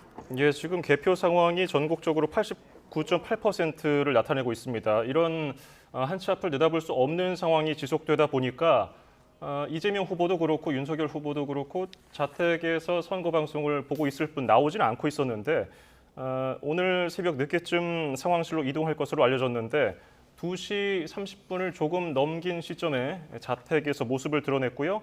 지금 자택을 방금 떠났습니다. 현재 전국 개표율이 89.5%를 넘어서고 있는 상황입니다. 윤석열 후보의 득표율 현재 48%를 넘어섰고요. 이재명 후보 47% 넘어선 상황입니다. 현재 이 차량이 이재명 후보가 탄 차량을 계속해서 좀 따라가고 있는 모습들 화면을 통해서 확인을 하실 수 있습니다. 자, 지금 화면을 보시면요. 이재명 후보의 차량이 앞서고 있고요. 취재진 차량들도 뒤따라가면서 동선을 계속해서 중계하고 있습니다. 지금 자택을 조금 전에 떠났고요. 민주당사로 이동 중인 것으로 취재기자가 알려왔습니다. 현재 이재명 후보의 차량이 떠나고 있는 모습 화면으로 확인을 하실 수 있고요. 자택을 떠나서 조금 전 자택을 떠나서 민주당사로 이동 중인 모습 화면으로 지금 확인하실 수 있습니다. 자, 이재명 후보 어제 SNS를 통해서 마지막 한 명까지도 더 투표해달라 이렇게 투표 독려를 하기도 했고요. 지금 시간까지도 지금 개표가 시작된 지 6시간이 훌쩍 넘은 시간인데 집 안에서 개표 방송을 지켜보다가 조금 전에 자택을 나왔습니다. 지금 차량 모습과 뒤에 경호 인력도 보이고요. 네, 자정이 넘어서 역전을 하면서 윤석열 후보와 이재명 후보 현재 1% 내에서 치열한 추격전을 펼치고 있습니다. 현재 지금 차량도 움직이고 있는 모습들 확인하실 수 있습니다. 예, 개표 초반부터는 윤석열 후보가 이재명 후보에 다소 뒤지고 있었는데요. 개표 한 50%를 넘기면서 윤석열 후보가 조금 앞서가기 시작했고 지금 이 순간까지 지금 그러니까 개표가 90.2%를 넘긴 이 순간까지도 조금 앞서고 있습니다. 그 차이는 1%포인트가 안 됩니다. 네, 현재 개표율이 지금 굉장히 좀 올라가고 있고 윤석열 후보가 앞서고 있습니다. 1위로 윤석열 후보가 올라선 지 이제 2시간 가까이 지나고 있는데요. 조금씩 표차가 조금 벌어지고 있는 상황이죠. 1% 내에서 지금 접전을 하고 있는 상황입니다. 예, 그렇습니다. 지금 계속해서 이재명 후보가 탄 차량이 민주당사로 이동하는 모습 보여드리고 있습니다. 지금 신호에 걸려서 잠시 멈춰 있는데요. 민주당사로 이동한다는 취재기자의 전원이 들어왔습니다. 자, 그러면 저희는 화면 보시면서 계속해서 대담을 좀 이어갈까요? 예. 자, 이재명 후보 선거 기간 내내 어떤 행정 경험을 내세워서 나는 유능한 경제 대통령이다. 이런 이미지를 부각시키려고 노력을 많이 했습니다. 그러면서도 현 정부의 부동산 정책을 비판하면서 약간 결을 달리하는 듯한 모습도 보였는데 이런 차별화가 지지층에 좀 마음을 동하게 했다고 볼 수 있을까요? 저는 이렇게 생각을 합니다. 역대 어떠한 대선에서도 사실은 정권 교체를 원하는 비율이 높아요. 예. 이게 5년 단임제의 어떤 숙명입니다. 4년 중임제였다면 이 정권이 또다시 무엇인가를 할 수 있다는 기대감이 있는데 5년 단임제는 이 정권은 다음이 기약되지 않아서 바로 레임덕이 올 수밖에 없어요. 예. 그러면 이 정권의 지지자, 그러니까 이 진영의 지지자였다고 하더라도 정권 교체라는 것에 손을 들어줍니다. 그런데 두 번에 걸쳐서 정권 승계를 했잖아요. DJ에서 노무현, 또 이명박에서 박근혜. 그런데 들여다보면 그 안에 노무현이나 혹은 박근혜 후보들은 그 전 정권에 있어서 또 진영에 있어서 비주류들이에요. 그리고 상당히 당시의 어떤 대통령에 대해서 좀 더 각을 세웠던 후보들이 많아요. 즉, 박근혜 후보 같은 경우 이명박 대통령 시절에 사실 야당보다 더 야당이었다라는 평가를 받아요. 그렇기 때문에 정권 교체를 원하는 사람들도 박근혜 후보를 거의 야당처럼 여기게 되는 어떤 상황이었거든요.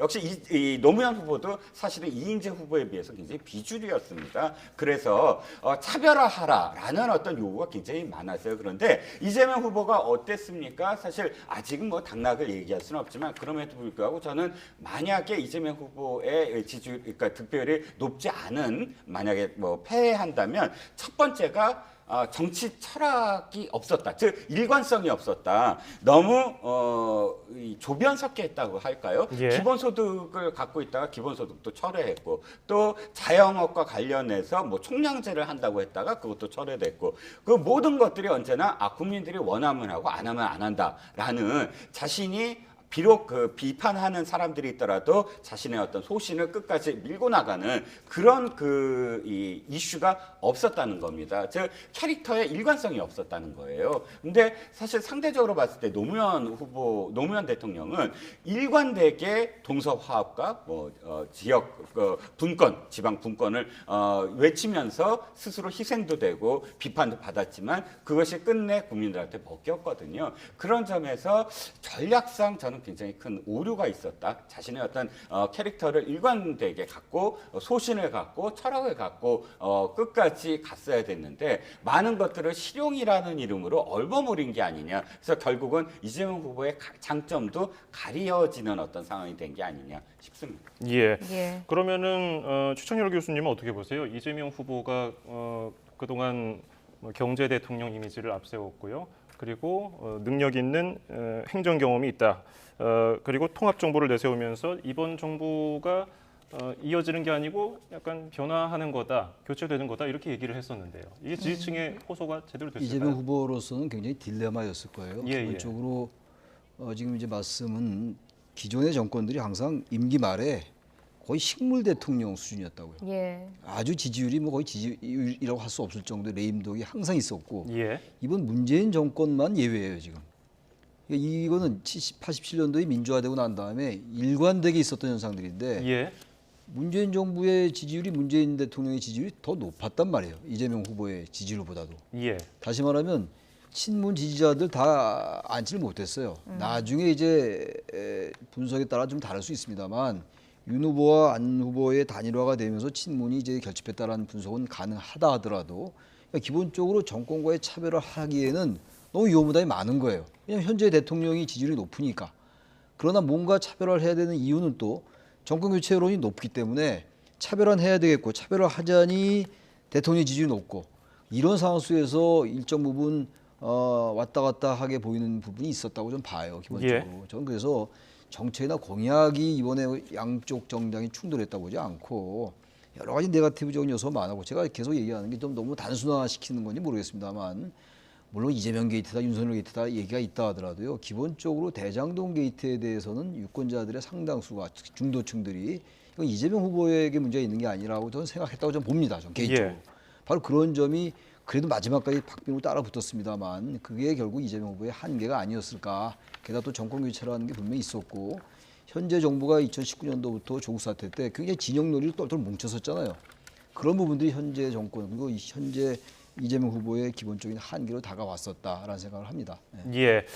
자, 지금 전해드리고 있는 화면 우측은 이재명 후보가 자택을 떠나서 예. 성남 순회동 자택을 떠나서 민주당사로 가고 있는 모습 전해드렸습니다. 지금 화면은요. 윤석열 후보의 자택 앞입니다. 지금 들어온 소식에 따르면 한 15분쯤 뒤군요. 새벽 3시쯤에 역시 당사로 이동할 것으로 예상된다는 현장 취재 기자의 취재 내용이 전해져 왔습니다. 예, 현재 윤석열 후보의 자택 앞 화면을 보고 계십니다. 새벽 3시쯤이죠. 그러니까 15분 뒤에 당사로 이동할 것으로 예상이 된다라는 소식이 지금 들어온 상황입니다. 자택 앞에 움직임이 포착이 됐기 때문에 화면을 보면서 상황을 좀 전해드리겠습니다. 많은 관계자들과 지금 경찰 병력이 배치가 된 상황이고요.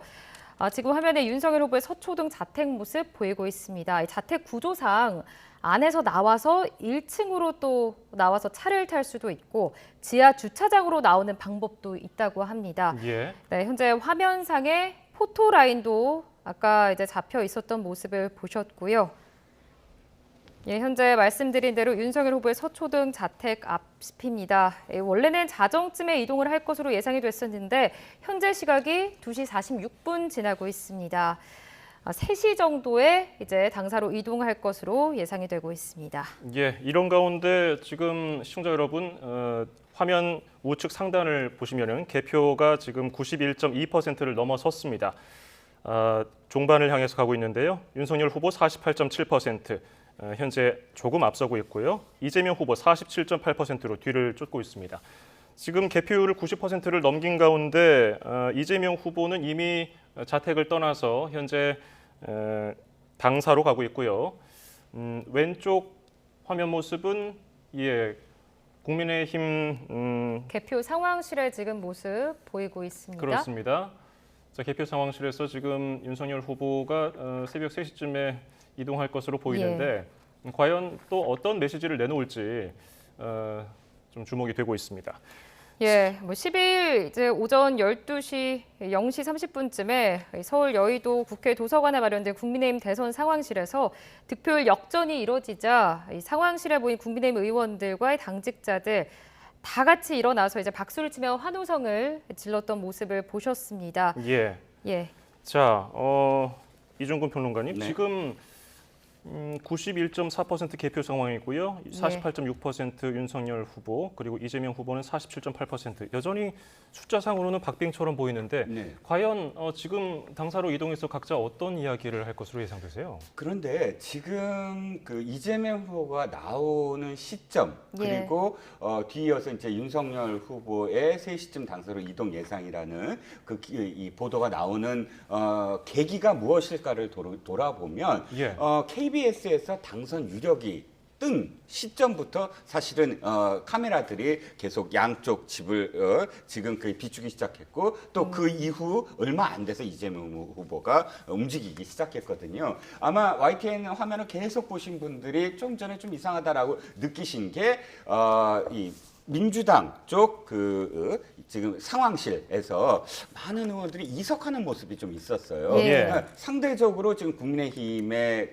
지금 상황실은 도리어 지금 빈 자리가 없이 꽉 차 있고 이런 상황들이 몇 개 지금 방송사에서 당선 유력이 나오고 있는 그 시점 이후에 벌어진 것이거든요. 그렇기 때문에 물론 당선 확실 또는 완전히 당선 확정까지는 조금 더 있어야 되겠지만 그럼에도 불구하고 언제나 대선의 어떤 그런 대선 개표 방송의 추이를 보면 한번 이렇게 꺾어졌을 때 다시 그것이 재역전될 수 있는 확률은 상당히 적을 수밖에 없다. 지금 남아있는 어떤 그런 투표함들이나 여러 가지 상황상 그래서 아마도 조심스럽게 말씀을 드리지만 이재명 후보는 아마 이 당사에 가서 격려를 하고 그다음에 아마 당사에 도착하는 시점쯤 되면 확실히나 이렇게 뜰 겁니다. 사실 양쪽을 봤을 때 윤석열 후보가 훨씬 여의도에 가깝거든요. 자택의 어떤 거리를 그렇죠. 봤을 때 서초동에서. 예, 서초동이 훨씬 가깝기 때문에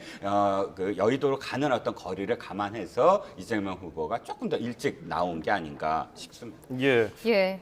그러면 최 교수님은 지금 상황, 약간의 그 당사 화면을 분석해 주셨어요. 약간 그 양당의 분위기가 다르다. 지금 그런 분위기 동의하시는지요? 아니 지금 이게 방송이라서 말씀이 대단히 조심스러워요. 예. 유력이라고 예. 말씀드렸는데 솔직히 말씀드리면 이게 방송이 아니면 전 윤석열 후보가 이겼을 것 같아요. 솔직히 예. 말씀드려서 워낙 이게 왜냐하면 이 객관적인 걸 얘기하는 거니까 그래서 아마 예. 그런 부분들이 지금 반영돼 있는 것 같고요. 원래 그래서 선거라는 게 총선거도 그렇고 지역구 선거 같은 경우도 예. 이긴 후보 제가 옛날에 선거 현장을 많이 봤었는데 이긴 후보의 그 사무실은 선거 사무실 총선거 얘기예요. 그거 뭐 새벽까지 난리가 나요. 근데 벌써 한 자정 넘고 한두 시 돼서 질 것 같으면 거기 횡하니 빕니다. 예. 그건 뭐 인지상정인 것이고 아마 그런 점이 좀 반영돼 있는 것 같은데 아직은 뭐 단정할 수는 없어요. 유력 정도로 얘기할 수 있는 건데 예. 우리 이종훈 평론가 말씀처럼 역대 대선에서 이 정도 시간이 돼가지고 유력이 뜬 다음에 이게 승패가 바뀐 적은 제 기억으로는 한 번도 없거든요. 예. 아마 그런 점에서 제가 그렇게 과감하게 말씀드린 겁니다. 예. 그렇다면 이제 최종 당선인 발표까지 남은 변수 없다고 보시는 겁니까? 어떻게 글쎄요, 보십니까? 세상에 없다고 뭐 100% 얘기할 수는 없는 거니까 예. 저는 변수가 거의 90% 이상 없다. 그렇게 말씀드릴게요. 예.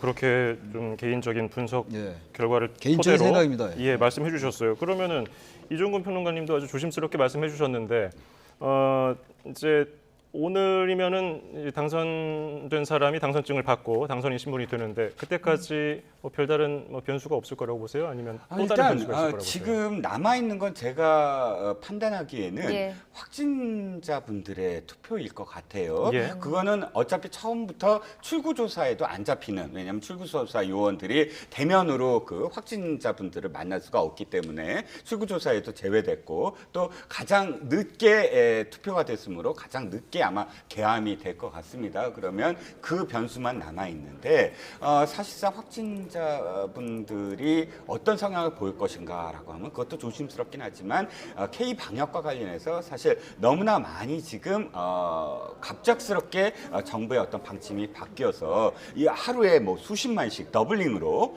점점 확진자가 많이 나오게 되지 않았습니까? 그렇기 때문에 현 정부의 방역 정책에 대해서 비판적인 어떤 입장이 되지 않았을까. 그렇다면 남은 변수 역시 윤 후보에게 좀 더 유리하지 않을까라고 조심스럽게 생각을 하고요. 현재 어떤 흐름 뭐 끝까지 이어질 것 같고 만약 그렇다면 또 민주당 지지자들이 아마도 그 정의당의 2.5%인가요?를 굉장히 안타까워할 겁니다. 한쪽에서는 어쨌든 그러니까 이 안철수 후보와의 단일화를 통해서 뭐 50% 가까이 이런 어떤 득표를 얻었다면 진짜 아쉬운 건 그러니까 만약에 이재명 후보 측이 패한다는 걸 가정했을 때는 심상정 후보의 2.5%가 지난번 2012년 대선처럼 이정희 후보가 민노당에서 그 사퇴를 하는 그랬을 때의 그 아쉬움 좀 더 심상정 후보 측을 이 단일화나 혹은 통합 연대로 끌어들였어야 되지 않나라는 아마 그러니까 자책감 이런 것들이 들 것 같습니다. 예. 예. 자, 지금 저희가 좌측에는 이재명 후보가 경기도 성남 순회동에서 민주당사로 향하고 있는 모습을 전해드리고 있고요. 우측에는 윤석열 후보의 자택 모습, 그 1층 현관 모습을 보여드리고 있는데요.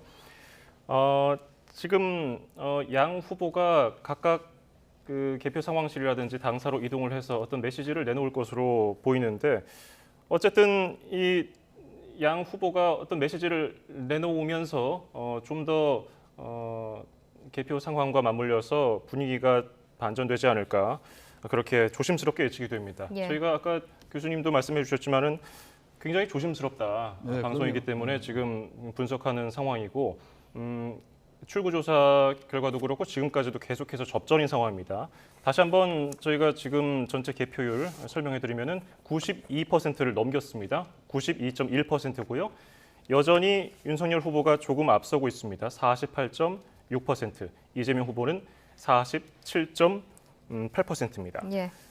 현재 이 국회의원 경험이 없는 영선 대통령, 아직 확정이 된 건 아닙니다만 저희가 좀 이제 확인을 좀 해보면 검찰총장 출신 대통령 지난해 3월 4일에 그러니까 사퇴를 했으니까 정치 경험이 전무한 후보입니다. 현재 이 정치사에서는 찾아볼 수가 없는 사례인데요. 이 부분에 대해서는 좀 어떤 의미를 갖고 있다고 보십니까? 사실 그렇게 정치 경력이 전혀 없는데 뛰어든 많은 분들이 있어요. 예. 이를테면 정주영 명예회장 예. 역시 기업인인데 갑작스럽게 정치에 뛰어들어서 바로 대통령 후보로 나왔거든요. 예. 또 다른 분도 있죠. 문국현 후보 창조한국당을 만들었고 대통령 후보로 바로 뛰어들었습니다. 경력 전혀 없었고요. 그런데 이런 어떤 후보군들이 사실 다 실패를 했죠. 또 하나가 관료 출신들도 많이 오르내립니다. 이를테면 행정의 달인이라고 하는 고건 총리 겸 서울시장 역시 이수성 총리도 있고요. 많은 분들이 떠오릅니다. 그런데 관료라든지 행정에만 있었던 분들 역시 사실은 정치권에서 그렇게 환영받지 못했습니다. 그런 거에 비추어 봐서 서울법대 출신도 제대로 한 번도 이렇게 대통령이 된 적이 없고요. 근데 그런 징크스나 관행에 비추어 봐서 윤석열 후보가 이렇게 빠른 시간 내로 대통령 후보, 자기와 전혀 이질적인 어떤 정당이라고 할 수가 있죠. 그 정당의 대통령 후보가 되고 이렇게 앞서고 있는 결과를 낳았다라는 것은 저는 이런 의미를 가져요. 국민의힘이라는 정당이 바뀌어야 된다라는 당원들 내지는 국민들의 어떤 그 결과물이다. 지금까지 4번의 선거에서 다 진 건 언제나 같은 후보들, 비슷한 후보들이 또 나오고 하면서 한 번도 제대로 바뀌었다. 제대로 이 정당이 이 국민들의 어떤 흐름을 읽기 시작했다라는 거를 읽지 못했거든요. 그래서 아마도 극약 처방을 내린 것이죠. 그러니까 이 현 정부의 그 압박을 받고 탄압을 받았던 윤석열 후보의 이미지와 더불어서 이 사람한테 맡기면은 뭔가 이 정당이 바뀔 것이다라는 어떤 기대감 이런 것들이 윤석열 후보를 지금의 어떤 윤석열 후보로 만든 게 아닌가 싶습니다. 예. 앞서서는 이재명 후보가 이제 행정 경력을 앞세워서 경제 대통령 이미지를 강조했다는 그런 게 지지자들에게 먹혔느냐 이런 질문을 드렸었는데 이번에 윤석열 후보, 안철수 후보 단일화 막판에 이뤄내면서 어쨌든 정권 교체를 선거 기간 내내 강조를 했고요. 유승민 의원도 전 후보도 유세에 동참을 했습니다. 윤석열 후보의 전략은 지지층의 읍소가 제대로 먹혀들었다고 보십니까? 결과가 다 얘기하는 거겠죠. 선거라는 예. 게 모든 게 과정도 물론 중요합니다만 결과가 어떠냐에 따라서 거기에 이제 맞춰서 해석이 될 수밖에 없는데 저는 계속 얘기합니다만 윤석열 후보가 왜 국민의힘 후보가 됐는가를 살펴볼 필요가 있어요. 우리가 반추해서. 예. 저는 2019년도 조국 사태를 소환 안 할 수가 없습니다. 그때 과연 민주당이 어떻게 했는가. 저는 그래서 지금도 앞으로도 누가 이길지 아직은 모른다고 제가 말씀드립니다만 양대 정당 모두 자신의 일에 대해서는 완전히 너무 너그럽고 상대방 정당에 대해서는 모든 게 잘못된 거 이걸 좀 부셔야 돼요. 이걸 좀 어떻게든 고쳐야 되는 것이고 집권 세력이 조국 사태 때 어떻게 대해야 했는가 아마 그런 것에서 윤 후보가 정당에 들어오게 된 그 맥락을 찾아야 된다고 저는 봅니다.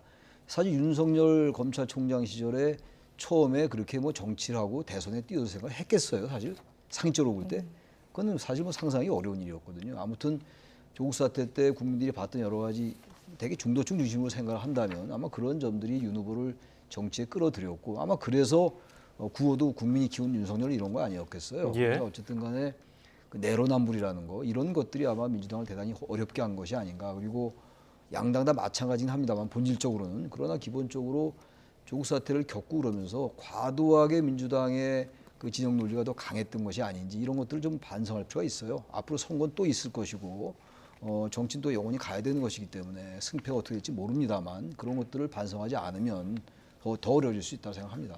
예. 이번에 이제 선거 과정에서 양 후보는 서로 좀 기존에 취약했던 지역에 공을 많이 들이는 모습이었어요. 이재명 후보는 최초의 TK 출신 민주당 대선 후보였고요. 그래서 이제 대구 경북 지역 고향도 안동이고요. 거기다 호소를 했고 국민의힘 윤석열 후보는 호남 득표율 30%를 목표로 세웠었는데 지역구도 성향이 이번에도 좀 크게 드러났다고 보세요? 아니면 예전보다 약간 좀 옅어졌다고 보세요? 저는 이번 선거가 역대 어떠한 선거보다 치열하게 진영이 싸운 그런 그 선거였다. 예. 결과적으로 이렇게 박빙이 나지 않았습니까? 예. 그야말로 자신의 진영의 모든 것을 총력을 다 기울여서 서로 챙챙 부딪히고 어떤 역대 선거보다 네거티브가 심화됐습니다. 그렇다면 가장 지역 갈등 구도로서 표현돼야 돼요. 그러니까 그러니까 양쪽의 어떤 그런 갈등을 일으키는 각 지역이 배타적인 결과가 나왔어야만 돼요. 그런데 좀 들여다보면 호남 지역에서 굉장히 유의미한 윤석열 후보의 득표율이 나왔거든요. 출구조사만 보더라도 광주가 13, 전남이 13.4, 전북이 14.4로 저 기억을 합니다. 좀 전에 아마 약간 뭐 차이가 있을지라도 그러나 평균적으로 얘기했을 때 13%포인트가 넘는 그런 득표율을 보일 것이다라고 출구조사에서 나왔잖아요. 예. 지금 아마도 10%를 훨씬 상회하는 지금 득표율을 보였을 거라고 지금 추정이 됩니다. 그렇다면 박근혜 후보가 받았던 호남 지역에서 받았던 10.2%를 능가하는 거예요. 당시에 박근혜 후보만 하더라도 지역 화합과 관련해서 엄청나게 공을 들였거든요. 뭐 하나가 한강호 의원이라든지 상당히 많은 동교동계 의원들을 영입도 하고 또 동서 화합과 관련된 많은 그런 이 공약들도 내세우고 했습니다. 그런 공을 들였을 때도 10.2%. 그러니까 단단히였다가 2%, 그러니까 두 단위로 굉장히 그때 이 언론의 지목을 받았는데 이번에 이렇게 분파 정치가 각을 세우는 어떤 정치가 이루어졌음에도 불구하고 윤 후보에 대해서 10%를 상회하는 박근혜 후보를 능가하는 그런 지지를 보였다는 건 저는 상당히 호남이 이 마음을 열어줬다라고 저는 평가하고 싶고요. 상대적으로 마찬가지입니다. TK에서도 지금 22%를 넘는 지금 득표를 보이고 있어요. 대구나 경북을 보면 그것 역시 저는 유의미한 어떤 상황이라고 봅니다. 그렇다면 아무리 분파 정치가 지금 각을 세우고 있더라도 이번에 그나마 굉장히 주목을 받았던 건 지역 구도에서 지역 갈등에서 이제 세대 갈등으로 좀 옮겨가는 게 아니냐. 지역 갈등은 앞으로 해소될 그런 희망이 굉장히 많이 보인 선거였다라고 판단합니다. 예. 네. 자, 이번 선거 여러 가지 방향으로 좀 해석을 할 수 있을 정도로 뭐 젠더 문제, 그리고 세대 문제, 지역 문제, 그리고 계파 여러 가지 요소가 많았습니다. 그런 와중에 단일화와 관련해서 여도 야도 서로 특정 후보와 이제 손을 잡고 싶어하는 그런 모습을 보였고요. 결국 안철수 후보와 윤석열 후보는 사전 선거를 코앞에 두고 사전 투표를 코앞에 두고 단일화를 이루는데 그 시점을 두고 그것이 조금 더 일렀으면 효과가 더 컸을 것이다. 아니다. 지금이 괜찮다. 분분하던데 그 효과가 어느 정도 반영됐다고 보세요? 단일화 효과가 저는 그렇게 크지 않았을 것 같아요. 예. 일단 우선 기술적으로 볼 때 3월 2일 날까지 여론조사하는 것만 공표가 되니까 3월 3일 날한 게 일단 알 수가 없어요. 사람들이, 유권자들이. 그러니까 그게 여론조사에서 윤 후보가 좀 이게 상승하는 게 나타나야지 효과가 있구나 하고 이른바 컨벤션 효과를 볼 수 있는 거거든요. 단일화 효과를 볼 수 있는 건데 그런 점에서 좀 시기가 늦었다라는 거고. 예. 또 단일화 과정에서 13일 날 안철수 후보가 제안을 했고 20일 날 스스로 거둬들였고 결렬 선언하고 27일 날 윤 후보가 그 과정을 설명했단 말이죠. 그리고 3월 3일 날 단일화가 된 거예요. 예. 너무 이 우여곡절이 많았기 때문에 단일화에 대한 피로감은 분명히 있었다라는 겁니다. 그럼에도 불구하고 단일화를 안 한 것보다 하는 게 어쨌든 간에 대한민국의 정치의 어떤 공식을 보면은 분열보단 통합한 쪽이 이기게 돼 있었어요. 그러면서 볼 때 단일화도 상당히 긍정적 효과를 미쳤을 것 같아요. 심리적인 효과라든지 그리고 정권 교체를 바라는 유권자들에게 어떤 상징적인 효과 같은 거 이런 점은 부인할 수 없다고 생각합니다. 예. 이 단일화 문제와 함께 또 이번 대선은 양측 모두 배우자들의 대국민 사과까지 할 만큼 배우자들의 리스크가 좀 컸던 대선이었던 것 같습니다. 당선인의 경우 배우자도 함께 또 대중 앞에 서야 할 텐데 이 부분에 대해서 좀 어떻게 보고 계십니까? 일단 양 배우자 모두 사실상 법적인 문제들이 좀 걸려 있어요. 물론 정도의 차이는 있겠지만 그런 상황들 속에서 아마도 어떤 후보가 되든지 간에 그 문제가 다시 돼도 될 것 같아요. 그렇다면 윤석열 후보 측에서도 자숙하겠다. 그리고 만약에 당선되더라도 부인의 아내의 어떤 대통령의 아내의 역할에 충실하겠다라고 이미 공식적으로 이야기한 상태에서 그러니까 벌써 당선된 이후에 공식적인 활동을 먼저 재개를 한다. 그렇다면 국민들의 어떤 눈초리가 그렇게 곱게 느껴지지 않을 것 같거든요. 이재명 후보도 역시 마찬가지고요. 이재명 후보는 이 최신 효과라고 보여집니다. 그러니까 이 김건희 씨 측의 어떤 리스크는 굉장히 초반부터 6월 달부터 시작이 된 어떤 리스크였다면 김혜경 씨의 어떤 리스크는 가장 최근에 아주 첨예하게 매일같이 새로운 어떤 의혹들이 가중됐었거든요. 그렇기 때문에 어느 후보의 부인이든 당선된 이후에 어떤 행보, 이런 행보들은 굉장히 조심스러울 수밖에 없을 것 같고요. 다만 예를 들어서 현충원 참배 이런 이런 행사 같으면 사실상 뭐 같이 가더라도 굉장히 경건한 그런 뭐 묵념을 하고 새로운 어떤 무엇인가를 하겠다라는 어떤 행사지만 예를 들어서 뭐 당선 축하 모임이라든지 이런 그런데 만약에 같이 동반한다 그러면 눈초리를 받을 수밖에 없지 않을까 싶습니다. 자, 지금 전해드리고 있는 화면은 이재명 후보가 자택을 떠나서 선거 개표 상황실로 향하고 있는 모습입니다. 조금 전에 2시 30분을 좀 넘긴 시각에 자택에서 나왔으니까요. 성남 순회동에서 출발해서 여의도까지 도착하는데 거의 이제 도착을 한 것으로 보여집니다. 여의도에 들어선 것으로 보이는군요. 현재 시각 3시 6분을 지나고 있습니다. 개표율 현재 93.2%까지 올라간 상황이고요. 윤석열 후보 48.6% 득표율로 1위를 보이고 있고요. 또 이재명 후보 47.8%로 1%도 안 되는 지금 접전을 벌이고 있는 상황입니다. 자, 이재명 후보 한 30여 분 전쯤에 경기도 성남 순회동 자택을 떠나서 여의도 국회 개표 상황실로 향했는데요. 지금 여의도에 들어섰고요. 조금 뒤에 도착을 할 것으로 보입니다. 지금 화면 보시면 이 차량이 계속해서 좀 이동 중인 상황이 잡혀 있는 모습입니다. 이재명 후보가 자택을 떠나서 지금 국회로 이동을 하고 있는 모습이고요. 지금 차량의 모습이 화면에 계속 포착되고 있습니다. 이제 여의도 초입에 들어서서 잠시 정차해 있는데 잠시 뒤에 이재명 후보가 차량에서 내려서 개표 상황실에 들어가는 모습 그리고 그 상황실에서 지지자들 그리고 당원들과 함께 어떤 이야기를 하는지 저희가 바로 생중계로 전해드리겠습니다. 또 앞서 20대 대통령 선거 개표가 진행되고 있는 현재 새벽 더불어민주당 이재명 후보의 득표율 격차가 좀 좁혀지지 않자 이 의원들은 좀 서울 여의도 국회의원회관에서 마련된 개표 상황실을 좀 떠나고 있는 장면도 포착이 됐었죠.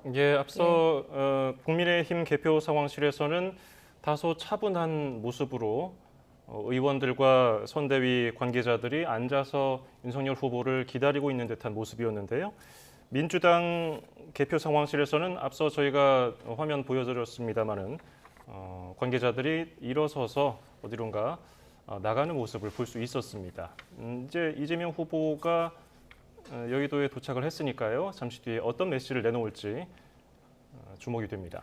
윤석열 후보는 새벽 3시, 지금은 3시 8분을 지나고 있습니다. 새벽 3시에 자택을 나와서 당사로 향할 것으로 알려졌는데 여전히 모습을 보이지 않고 있습니다. 우측에 보이는 모습이 지금 윤석열 후보의 자택 앞 입구 모습이고요. 왼쪽에는 지금 이재명 후보 차량 행렬인데 지금 도로에 멈추어 서 있습니다. 예, 현재 경찰 병력의 모습도 좀 보이고 있고요. 아무래도 이 움직임이 좀 포착이 됐기 때문에 화면을 보면서 좀 상황을 전해드리고 있습니다. 원래는 좀 3시 정도에 자택을 나설 것으로 좀 예상이 됐는데요. 조금은 지연되고 있는 모습입니다. 예, 역시 윤석열 후보도 개표 상황실을 찾아서 당원들 그리고 선대위 관계자들 앞에서 어떤 메시지를 내놓을 것으로 전망이 되는데 어떤 메시지를 내놓든 저희가 생중계로 전해드리겠습니다. 자, 지금 양당 후보들이 국회로 향할 것으로 보이고 지금 이재명 후보는 거의 도착을 했고요. 예. 상황을 계속해서 지켜보도록 하죠. 자, 통합. 지금 이재명 후보도 그렇고 윤석열 후보도 그렇고 어쨌든 자신이 당선이 된다면은 통합 정부를 꾸릴 것이다. 그리고 협치를 할 것이다. 이렇게 얘기를 했는데 사실 예전 대선에서도 그런 통합이라는 단어는 언제나 나왔거든요. 그런데 쉽지가 않았습니다. 그 벽이 뭐라고 보십니까? 통합이라는 개념을 분명히 해야 될 것 같아요. 어떻게 하는 게 통합이냐 이런 얘기예요. 다시 말하면 이제 우리나라 부처가 한 18개쯤 되잖아요. 그 18개에서 뭐 3개는 어느 당에 주고 또 2개는 어느 당에, 이게 통합이냐? 이른바 통합정부가 그런 것이냐? 아니면은 상대방 야당에게 부단히 다가가면서 여당 집권 세력이 어떻게든 포용하고 여야정 협의체가 지금도 있잖아요. 가동 안 되고 있지 않습니까? 그런 것들을 가동해서 협치를 해내는 게 통합이냐? 그런 개념 설정이 분명히 안 돼 있어요. 분명하게 어떻게든 여야 관계를 정상적으로 갖고 와야 돼요. 지금은 사실은 여야 관계가 분명히 있긴 있습니다만 예산도 통과시키기도 하죠. 근데 기본적으로 여야 관계가 전 정상적이 아니라고 봐요. 또 하나가 여와 야가 서로를 경쟁자로 인식을 해야 되는데 서로를 적, 애니미로 인식한다 이런 얘기예요. 그러다 보니까 선거에서 그렇게 적대적인 대결이 이루어지는 거거든요. 좀 그래서 국민통합정부를 여야 후보가 다 얘기를 했거든요. 통합 얘기 안 할 수가 없죠. 선거 결과가 누가 이기더라도 지금 뭐 1% 내외가 될 것 같은데 이건 완전히 그야말로 51대 49 우리가 흔히 얘기하는 그거의 전형이거든요. 이 상황에서 통합을 안 하고 국민들은 갈라질 수밖에 없죠. 그러니까 그야말로 인정할 수밖에 없고 승복하지만 승복을 안 한다는 게 아니에요. 승복을 하지만 과연 내심으로부터의 자발적인 동의, 자발적인 지지 이런 것들이 과연 이루어지냐 이런 얘기예요. 다시 말하면 정치 세력 간의 연대도 중요하고 통합도 중요합니다만 유권자 간의 연대가 더 중요하거든요. 유권자 간의 협치나 연대가 될 때 정치 세력이 융합할 수 있는 거란 말이죠. 그래서 저는 정치 세력, 집권 세력의 어떤 지도자가 그런 인식을 가지면 상당 부분 해소될 수 있다고 봐요. 내각을 무조건 통합한다고 해서 내각제가 아니란 말이에요. 지금 그게. 그래서 전 쉽지 않다고 보고 통합의 개념을 좀 달리해서 야당과 여당이 같이 가는 거, 자주 만나고 너무 거창하게 생각하지 말고 여당과 야당이 대통령과 야당 대표가 만나는 게 엄청난 뉴스가 되잖아요. 그 뉴스가 될 필요가 없는 거예요. 그래서 뭔가 새롭게 정치의 방식, 정치가 운영되는 방식부터 바꿔라. 그 다음에 통합을 얘기하느니 이렇게 해라라고 제가 주문을 하고 싶습니다. 최 교수님은 정치 통합을 주장한 양 후보에 대해서 이렇게 평가를 해주셨는데 평론가님은 어떻게 보십니까? 통합이라는 게 왜 어려웠고 그걸 왜 극복하지 못하는 걸까요? 일단 이 말씀부터 드릴게요. 우리가 지금 방송을 통해서 양 후보의 움직임을 보는 이유가 뭘까요? 당선자의 당선 소감을 듣기 위해서일까요? 저는 아니라고 봅니다. 바로 패배한 사람의 승복 선언을 보기 위해서 사실은 이걸 보는 것이거든요. 당선자의 당선 소감은 너무 당연한 것이지만 패배자가 얼만큼 진정성 있게 승복을 하느냐 거기서부터 사실 통합은 출발을 하거든요. 그렇기 때문에 그 장면이 훨씬 더 지금 사실 주목해야 될 상황으로 보이고요. 왜 지금까지 통합이 안 됐느냐? 그거는 자기 지지자들, 자신을 지지하는 지지자들을 설득할 용기가 없었기 때문이라고 봅니다. 통합이란 건 무엇일까요? 우리는 지금 그 자원이 한정돼 있어요. 즉 정치적인 자원도 한정돼 있습니다. 즉 이긴 사람이 승자 독식 구조를 갖는 것이 아니라 이겼으면 많은 어떤 공직도 많이 생겨나잖아요. 그런데 그것들을 승자가 독식해버리면 이 통합이 이루어질 수가 없어요. 하지만 바로 지지자들을 설득하고 공신들을 설득을 하고 그것을 나눌 수 있는 용기, 즉 지지자들을 설득할 수 있는 용기가 첫 번째이고요. 또 공약, 뭐 266조, 300조 이것을 다 어떻게 합니까? 그렇게 그 공약을 내세운 것들을 지지자들을 설득을 해서 여기까지 하겠습니다라고 인정할 수 있는 용기 이런 것들이 아마도 저는 통합의 첫 걸음이다라고 보여지고요. 그거를 사실 뭐 실현했던 그런 그 대통령도 많죠. 뭐 노무현 대통령도 사실 자신의 어떤 진영과 전혀 진영의 이념과는 다른 한미 FTA라든지 뭐 또 이라크 파병이라든지 이런 것들을 실질적으로 행하지 않았습니까? 그러니까 저는 앞으로의 어떤 대통령도 지지자들을 설득할 수 있는 용기와 그 실천력, 내 것을 나눌 수 있는 그 실천력을 보일 때만이 통합의 정치로 이루어질 수 있다라고 생각을 합니다. 예. 패자의 품위 뭐 이런 것들이 지금 우리 사회에 필요한 것이 아닌가 또 이런 해석으로도 들리는데요. 예. 그러면은 지금 어쨌든 둘 중 한 명은 약간 승리 뉘앙스를 보이는 메시지를 내놓을 것이라고 보시나요?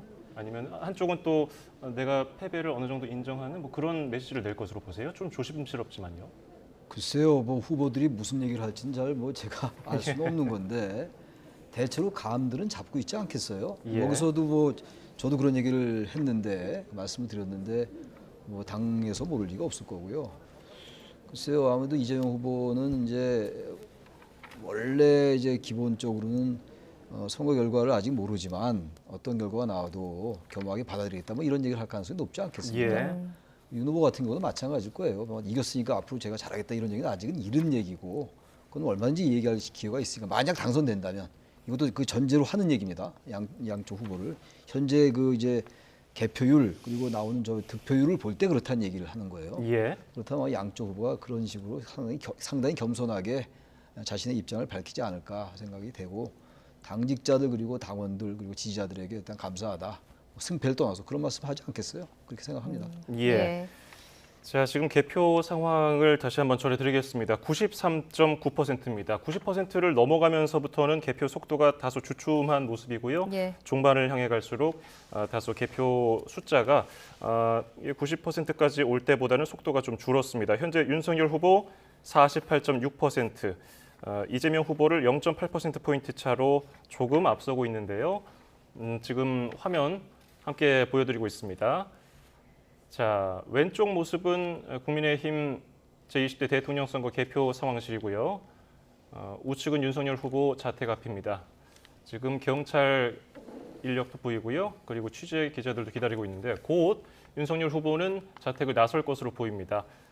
당초에 실시로 예정됐던 때보다는 조금 늦어지고 있습니다만은 이제 윤석열 후보도 자택을 나올 시간이 임박했다는 전원입니다. 예, 현재 개표 상황 93.4% 넘어서고 있습니다. 윤석열 후보 48.6% 득표를 보이고 있고요. 이재명 후보 47.8% 득표를 보이고 있습니다.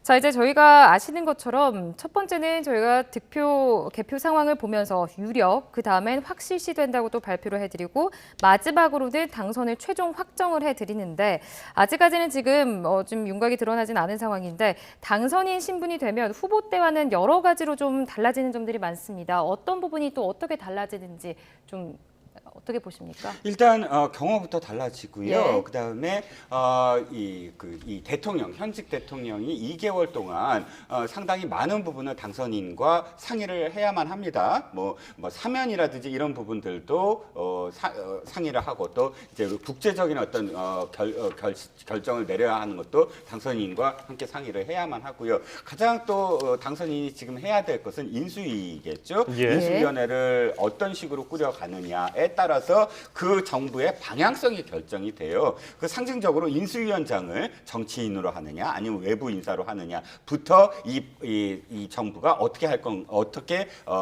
정부를 운영할 건가가 보여지고요. 또 인수위가 하는 가장 큰 역할은 지금까지 방만하게 사실 공약을 내세웠던 것들 중에 국정 과제로 전환하는 문제. 예를 들어서 인수위가 백서를 내면 언제나 국정 과제, 뭐 10대 국정 과제, 100대 국정 과제 이렇게 발표를 합니다. 공약을 실질적으로 국정 과제로 전환하는 문제, 뭐 이런 것들을 인수위가 담당하게 되겠고요. 그래서 당선인 신분으로서 제일 먼저 하는 건 인수위를 빨리 발표를 해서 2개월 동안의 인수위를 정상적으로 운영하는 것, 뭐 그런 등등이 당선인 신분으로서 가장 지금 신경을 써야 되는 어떤 상황이겠죠. 예. 자, 지금 또 새로운 화면을 전해드리고 있습니다. 왼쪽은 민주당 당사 모습이고요.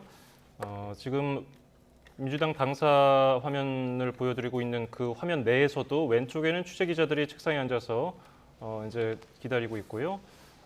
연단이 세워졌죠. 여기서 이제 이재명 후보가 여의도에 도착했으니까 곧 이 자리에서 어떤 메시지를 내놓을 것으로 전망이 되는 상황입니다. 예, 옆에 화면은 지금 윤석열 후보의 자택 앞 화면입니다. 조금씩 좀 움직임이 포착이 되고 있는 모습입니다. 관계자들도 굉장히 많고 지지자들과 또 경찰 병력들도 지금 배치가 돼 있는 상황이고요. 이제 조금 뒤면 좀 모습을 드러낼 것으로 예상이 되고 있습니다. 예. 지금 개표가 시작된 지 어제 저녁 8시 한 10분경부터 개표가 시작됐는데요. 지금 7시간을 훌쩍 넘긴 시간이 됐고요. 굉장히 늦은 시간에도 윤석열 후보 자택 앞에는 경력들과 그리고 지지자들, 취재진들로 장사진을 이루고 있습니다. 예, 중앙선거관리위원회 개표 현황에 따르면 개표율이 50.9%에서 윤석열 후보가 48.3%의 득표율로 이재명 후보를 역전을 했습니다. 10일 오전 0시 30분쯤부터 이제 역전을 했으니까 현재 3시간 정도가 다 돼가고 있는 상황입니다. 예.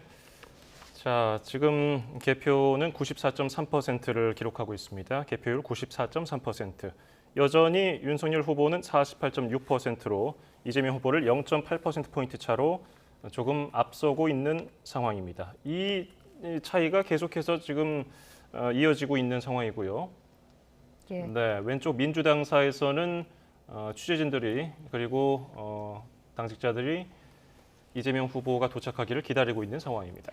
예, 현재 이 개표가 94.3%가 진행이 됐습니다. 여전히 지금 1% 내로 지금 차이가 좀 나고 있는 상황인데요. 어떻게 보십니까? 이 표 차이, 이 득표율 차이가 좀 더 벌어질 거라고 보시나요? 아니면 이대로 쭉 계속 개표율이 100%가 될 때까지 좀 계속 박빙으로 갈 거라고 보십니까? 남은 투표함의 지역이 어디인지 제가 아직 확인을 제대로 못해서 예. 정확하게 뭐 그러니까 득표율이 어떤 변화가 있을지를 지금 단정해서 말씀을 드릴 수는 없지만 그럼에도 불구하고 현재 남아 있는 그런 이 투표 개표를 해야 될 표수는 200만 표를 조금 못 미치는 상황으로 지금 보여집니다. 그렇다면 조심스럽게 지금 추세를 봐야 될 것 같아요. 12시 반 이후에 올라가는 양측이 올라가는 그런 비율이 예. 아주 일정하게 0.8에서 0.9 사이를 유지하고 있거든요. 지금 개표가 50%에서 40%포인트를 넘기는 어떤 추가되는 상황임에도 불구하고 그 추세선은 한 번도 변함이 없었어요. 그런데 갑작스럽게 그것이 변화한다고 한다면 그야말로 남아있는 개표함이 특정 지역에 뭐 완전히 뭐 쏠리던가 또는 뭐 특정 후보한테 완전히 유리한 방향이 돼야 되는데 그럴 가능성이 사실 거의 희박하다. 왜냐하면 지금 어떤 특정 지역이 문제가 있어서 개표함을 굉장히 늦추고 있다. 이런 어떤 보도도 이루어지지 않은 상태에서 순조롭게 이루어지고 있다라고 보여지거든요. 그렇다면 먼저 들어온 이 투표함부터 개함을 하는 어떤 상황들, 뭐 이런 여러 가지 변수가 없는 상황에서 상수만 따지고 봤을 때 지금의 추세선이 변경될 가능성은 거의 없어 보인다. 예. 라고 말씀을 드릴 수밖에 없을 것 같아요. 지금 중앙선관위발 자료를 제가 좀 설명드리겠습니다. 전국 개표율은 94.5%고요. 서울은 91.5%, 부산이 99.1%, 대구는 92.25%, 인천 87.89%, 광주광역시는 96.8%, 대전광역시가 96.1%, 울산광역시는 99.99% 완료가 됐습니다. 세종시도 약간 좀 느리네요. 86.11%, 인천도 지금 87%였거든요. 계속해서 충청북도는 100%, 강원도 98%, 전라북도 그리고 전남, 경북도 98% 이상, 경상남도도 96%, 제주도 100% 개표가 완료가 됐습니다. 지금 유일하게 80%를 보이고 있는 개표율은 세종과 인천입니다. 자, 네. 자, 윤석열 후보 자택 앞 모습 지금 소리도 함께 들으실 수 있습니다. 네, 네. 곧 윤석열 후보가 나올 것으로 보이는데요. 네, 현재 화면에서 보시는 것처럼 박수 소리도 좀 들리고 있고요.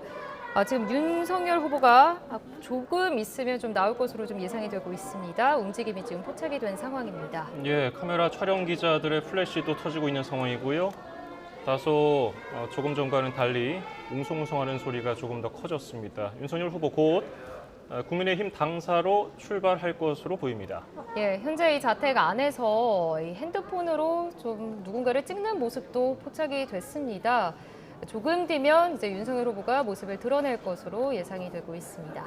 예, 윤석열 대선 후보는 부인 김건희 씨와 함께 자택에서 개표 상황을 쭉 지켜봤습니다. 당선 윤곽이 드러나면은 당 개표 상황실로 이동할 거라는 계획이 있었는데요. 예. 네, 조금 전 들어온 이 속보 또 전해드리겠습니다. 윤석열 후보 국민의힘 당사로 곧 출발할 것으로 좀 보이고 있습니다. 예, 지금 지지자들의 환호 소리도 들리고요. 분위기가 조금 아까와는 달라진 상황을 볼 수가 있습니다. 예, 개표 상황실로 윤석열 후보가 조금 뒤에 이제 곧 출발을 할 것으로 지금 보이고 있습니다. 윤석열 후보가 개표 상황실로 지금 출발할 것으로 예상이 된다는 소식까지 들어온 상황입니다. 예, 윤석열 후보는 이제 집 앞에서 기다리고 있는 지지자들을 조우한 뒤에 개표 상황실로 이동을 해서 취재진들에게 선거 결과에 대한 소감도 밝힐 예정이고요. 이후에는 여의도 당사로 또 이동을 해서 지지자들과 인사를 나눌 것으로 보인다는 현장 취재 기자의 전언입니다. 예, 지금 이 개표 상황실의 모습과 함께 지금 자택 상황의 모습 지금 두 가지 화면으로 보여드리고 있습니다. 현재 이 시각 국민의힘 개표 상황실 당원 의원들이 모습 지금 보이고 있습니다. 조금은 차분한 모습이 또 보이네요. 예. 자, 윤석열 후보 자택 앞과 국민의힘 개표 상황실 다소 좀 상반되는 모습입니다. 자택 앞에서는 지지자들이 웅성웅성거리고요. 다소 환호 소리도 들렸고요. 지금 카메라 플래시가 터지면서 약간 들뜬 분위기인데 왼쪽 국민의힘 개표 상황실은 아주 고요한 차분한 분위기입니다. 공교롭게도 예. 아까 말씀드렸던 그 이재명 후보가 성남 순회동 자택을 나간 시각에서 그 직전에 모 방송국이 당선 유력을 지금 보도를 했거든요. 그런데 지금 윤석열 후보의 집 앞이 웅성거리는 시점에서 바로 아까 그 방송국이 당선 확실을 지금 보도하기 시작을 했습니다. 아마 뭐 추정이긴 하지만 이렇게 방송에서 확실, 유력 이런 어떤 보도가 나오면서 양 후보의 어떤 움직임이 지금 포착이 되고 있지 않나. 라고 생각이 되네요. 예. 지금 전체 개표율을 보면요. 94.8%고요. 윤석열 후보 48.6%, 그리고 이재명 후보 47.8%. 계속해서 0.8%포인트 차가 계속되고 있는데 표차는 전국적으로 보면 20만 3천여 표입니다. 0.8%포인트 차, 표차는 23만 1천여 표가 되겠습니다. 윤석열 후보가 조금 앞선 23만여 표 앞선 1위를 달리고 있고요. 이재명 후보는 2위를 차지하고 있습니다. 예, 현재 이 시각 새벽이죠. 3시 27분 지나고 있습니다. 개표 상황 이제 95% 가까워지고 있고요. 95%를 넘어섰습니다.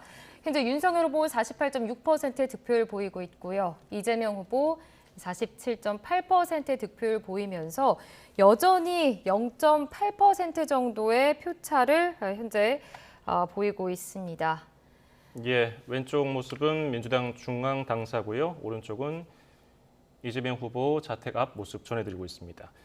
자, 이재명 후보는 한 시간이 좀 안 된 시점에 1시간 전쯤에 이제 성남 순회동 자택을 떠나서 여의도로 향한 상태고요. 이미 여의도에 도착한 모습은 봤는데 그 이후에 지금 여의도 중앙 당사의 모습을 드러내고 있지는 않습니다. 예, 아직까지는 당선이 최종이 확정됐다라는 지금 소식은 나오지 않았습니다.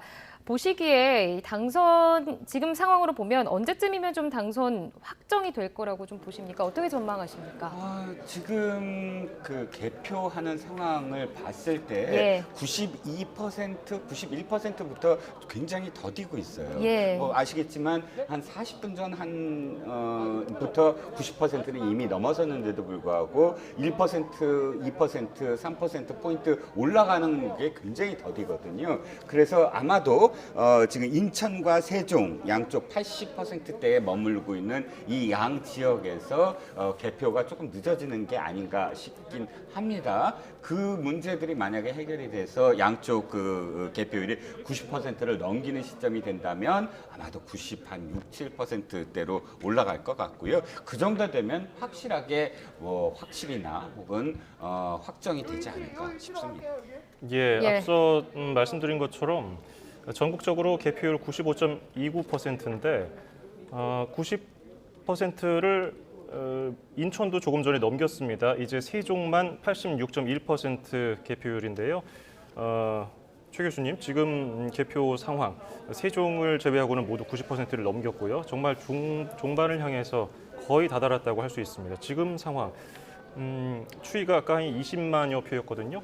어떻게 보세요? 계속 이어질까요? 아니면 충남 세종이 아까 출구조사가 윤 후보가 좀 1% 앞섰었어요. 예. 인천은 이제 이재명 후보가 좀 앞섰었고, 그러니까 충남 세종이 지금 세종이 좀 남았기 때문에 변수가 좀 있다 하더라도요. 아까 말씀처럼 이게 완전히 뭐 뒤집어지거나 이럴 가능성은 대단히 낮다라고 생각해요. 그리고 출구조사가 0.6% 포인트 차이였는데 아마 0.6보다는 조금 더 벌어지는 0.78 뭐 이 정도로 가지 않을까 그렇게 생각이 듭니다. 일단 현재 단계에서는 그렇습니다. 예, 정말 개표 막판까지 초박빙 상태를 보이면서 예측하기가 참 어려운 상황이 이어지고 있습니다. 지금 윤석열 후보의 자택 계속해서 전해드리고 있는데요.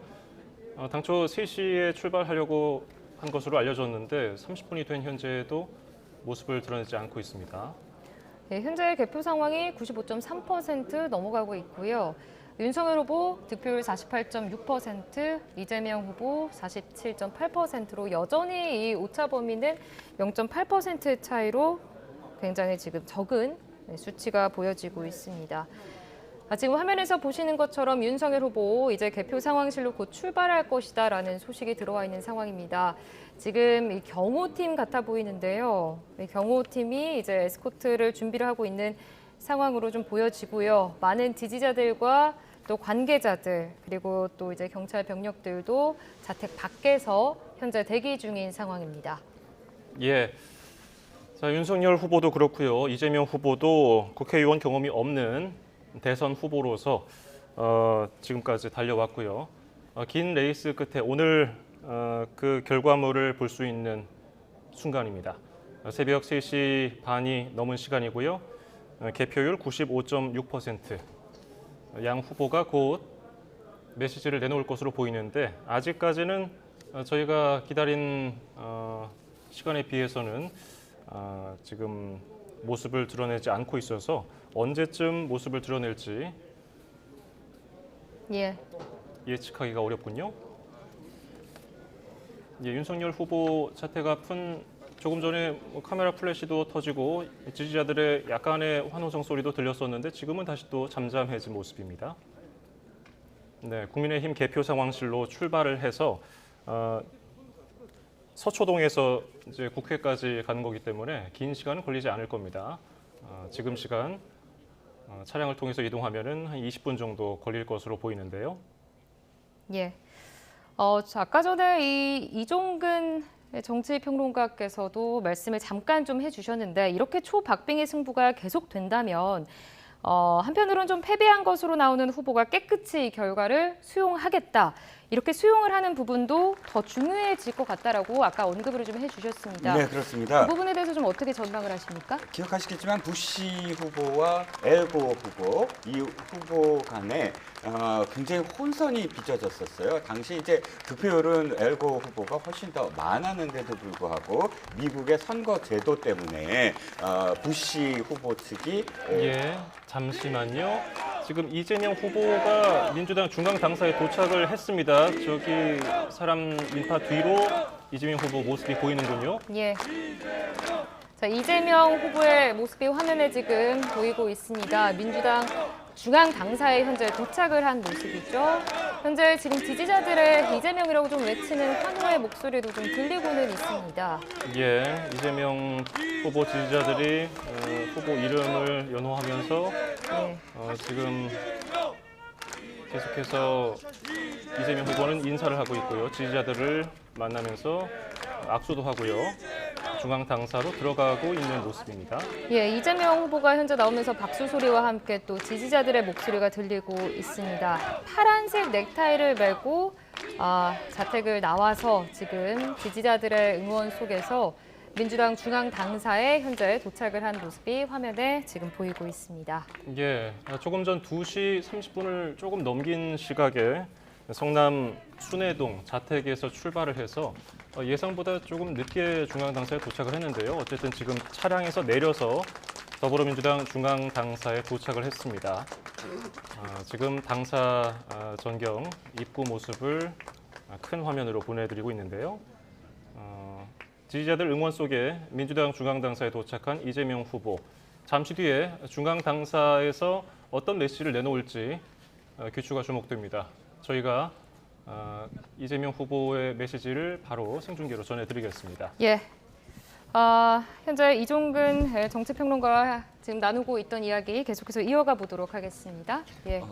질문이 뭐였죠? 예. 제가 여기 너무 집중하다 보니까 질문 상황에 대해서. 예, 이 초박빙의 승부가 좀 계속되고 있습니다. 이 패배한 것으로 좀 보이는 이 후보 깨끗이 수용을 할 것인가 이 부분도 좀 가장 중요하다라고 아까 언급을 좀 해주셨는데. 네, 그래서 제가 에고 후보와 이제 부시 후보의 일화를 지금 말씀을 드리고 있었습니다. 근데 에고 후보가 사실 단안을 내렸어요. 원래는 다시 연방 대법원이 개입을 하고 하면서 이 상당히 오랜 기간 또 갈등이 빚어질 수 있었던 상황이었거든요. 근데 에고 후보가 바로 승복을 하면서부터 다시 미국의 어떤 전통, 그러니까 바로 승복을 하고 이 화합의 어떤 이 정치로 이루어지는 그런 계기가 됐거든요. 제가 조심스럽게 또 다시 말씀드릴 수밖에 없는 게 이렇게 초박빙인데 또 뒤지고 있는 후보가 지금 무엇인가 말을 하기 위해서 지지자들 앞에 나선다라는 건 굉장히 조심스러울 수밖에 없잖아요. 근데도 불구하고 나선다는 건 사실상 여기서 갑자기 뒤지고 있는 후보가 난 이겼다라고 이야기한다거나 혹은 이길 수 있다라고 이야기한다거나 그럴 가능성이 없지 않겠습니까? 바로 이재명 후보의 지금 그 연설이나 혹은 또 등장을 지금 바라보고 있는 건 이 상황 속에서 패배를 빨리 인정을 하느냐, 또 패배 인정만이 아니라 승복이라는 건 어쨌든 승자에게 어떤 뭐 축복을 한다든지 어떤 기대를 한다든지 이런 메시지를 하느냐, 이런 부분을 지금 지켜보고 있는 게 아닌가 싶습니다. 예, 알겠습니다. 현재 개표율이 96%를 넘어선 상황입니다. 윤석열 후보 득표율 48.6%, 이재명 후보의 득표율은 47.8%로 여전히 0.8% 차이의 근소한 차이를 지금 보이고 있습니다. 개표율 현재 96% 넘어서는 상황입니다. 예, 지금 저희 YTN뿐 아니라 국내 언론들 그리고 지금 이 시간까지도 잠 못 이루고 계신 국민 여러분이 아마 이 상황을 기다리고 계실 것으로 보입니다. 이재명 후보 당사에 도착을 했고요. 곧 앞에 보이는 연단에서 메시지를 내놓을 것으로 보입니다. 취재진들도 지금 자리를 하고 있고요. 머지 않았습니다. 이제 곧 이재명 후보가 더불어민주당 중앙 당사에서 어떤 메시지를 내놓을지 지켜보고 있는 상황입니다.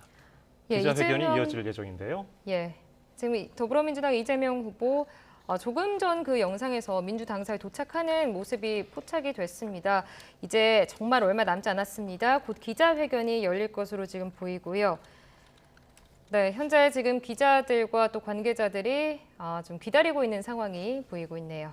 예, 지금 아마도 저희뿐 아니라 시청하고 계시는 분들, 시청자 여러분, 그리고 또 잠 못 이루고 계신 국민 여러분, 지금 이 상황을 기다리고 계실 겁니다. 이재명 후보가 어떤 메시지를 내놓을지, 또 윤석열 후보는 당사에 도착해서 어떤 입장을 내놓을지, 이 입장 결과에 따라서, 내용에 따라서 또 지금 개표가 100% 이루어지지 않더라도 그 뒤 상황이 어느 정도 예측되는 거 아니겠습니까, 최 교수님? 예. 글쎄 뭐 결국은 아까 제가 말씀드린 것처럼 예. 선거 결과에 승복하겠다라고 얘기할 가능성이 높고, 보시됐든 간에 아직 뭐 확정된 건 아니니까 예. 윤석열 후보도 상당히 겸손한 태도를 얘기할 것 같아요. 지금 뭐 성급하게 승패 자체에 대해서 후보들이 얘기하지는 않을 것 같고요. 앞으로 이제 어떠한 이제 워낙 지금 박빙이니까 뭐 박빙이란 말을 이번 선거처럼 이렇게 많이 해본 적이 없는 것 같아요. 앞으로도 계속 할 것 같은데 박빙도 뭐 초박빙이죠. 이런 정도면은. 예. 후보들도 대단히 조심스럽다. 이긴 후보도 그렇고 패배한 후보도 그렇고 서로를 정말 존중해야 된다. 이런 생각들을 하고 있을 거고 아마 그런 그 인식의 바탕에서 말씀들을 하지 않을까라고 생각을 합니다. 예. 자, 저희도 굉장히 조심스러운 상황이고요. 앞서 국민의힘 개표 상황실도 그렇고 지금 민주당사 앞도 그렇고요. 지지자들의 연호가 있었습니다만은 그래도 조금 차분한 모습이 아니었나, 저는 그렇게 개인적으로 느꼈는데 이종구 평론가님은 어떻게 보셨어요? 지지자들이 이재명을 연호했지만은 약간 좀 그렇게까지 큰 연호였는가, 뭐 이런 분위기까지 느껴졌었는데. 그것도 그거지만 사실상 이재명 후보가 지금 아직 등장하지 않는 건 예. 바로 그 의원들이라든지 혹은 이 선대위 이 관계자들을 지금 또 만나고 있지 않나 싶어요. 예. 왜냐하면 저는 아까 상황실에서 의원들이 일어서는 장면이 좀 낯설었어요. 그럼에도 불구하고 끝까지 좀 자리를 지키는 그 당직자들이 있어야 되는데 거의 동시에 일어났거든요. 왜 그런가 싶었더니 이재명 후보가 상황실로 가지 않고 바로 이 지금 기자회견장이 설치되어 있는 이곳에서 기자회견을 할 것으로 보입니다. 그렇다면 의원들이 거기서 계속 앉아 있을 이유가 없었던 것으로 보이고요. 일단 원래 이제 그 당선자든 아니면 뭐 또 패배자든 상황실에 가서 함께 있는 당직자들을 뭐 위로한다든지 또 위무한다든지 격려한다든지 이런 장면들이 연출되면서 첫 번째는 국민들한테 드리는 메시지여야 되고, 두 번째는 자신과 함께했던 선대위 관계자들에게 고생했다라고 이야기해주는 그런 시간이 돼야 되거든요. 그런데 그런 상황실에 가지 않고 이렇게 기자회견장으로 이 기자회견을 바꾼다는 것도 사실상 좀 내용이 무거운 어떤 내용이 아닐까, 예. 좀 점쳐보는 거죠. 예. 자, 이재명 후보 곧 민주당사 도착할 예정이고요. 예, 잠시 뒤에 이재명 후보가 그 당사에 도착하면은 저희가 전해드리도록 하겠습니다. 예. 예, 지금까지 대선 상황과 관련해서 긴 시간 우리 최창렬 용인대 교수 그리고 이종근 정치평론가 도움 말씀해 주셨습니다. 여기까지 듣죠. 두 분 고맙습니다. 네, 고맙습니다. 네, 계속해서 이 시각 개표율 좀 더 살펴보겠습니다. 화면 함께 보시죠.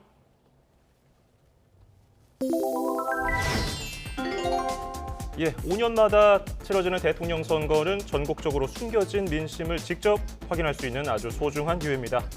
네, 5년 사이에 대한민국에 참 많은 일이 있었죠. 민심은 얼마나 달라졌을까요? 함께 보시죠. 예, 먼저 전국 상황 봅니다. 19대 대선 때는 당시 문재인 후보가 전국 17개 시도 중에 14곳에서 승리를 했고요. 홍준표 당시 후보는 3곳에서 이겼습니다. 지금 이 시각 20대 대선에서는 이재명 후보가 7곳, 그리고 윤석열 후보는 10곳에서 앞서가고 있습니다.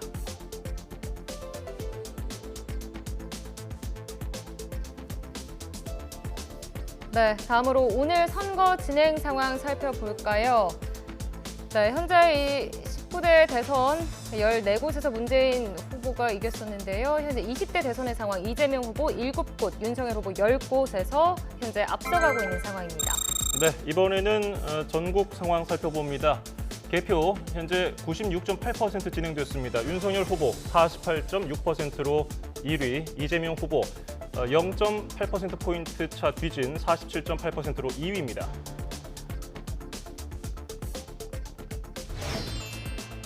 네, 전국 개표 상황 보겠습니다. 현재 96.9% 지나간 상황이고요. 전체 17곳 가운데 윤석열 후보가 10곳에서 현재 앞서갔고요. 2위로 이재명 후보 7곳에서 우세한 지역 7곳으로 나타났습니다.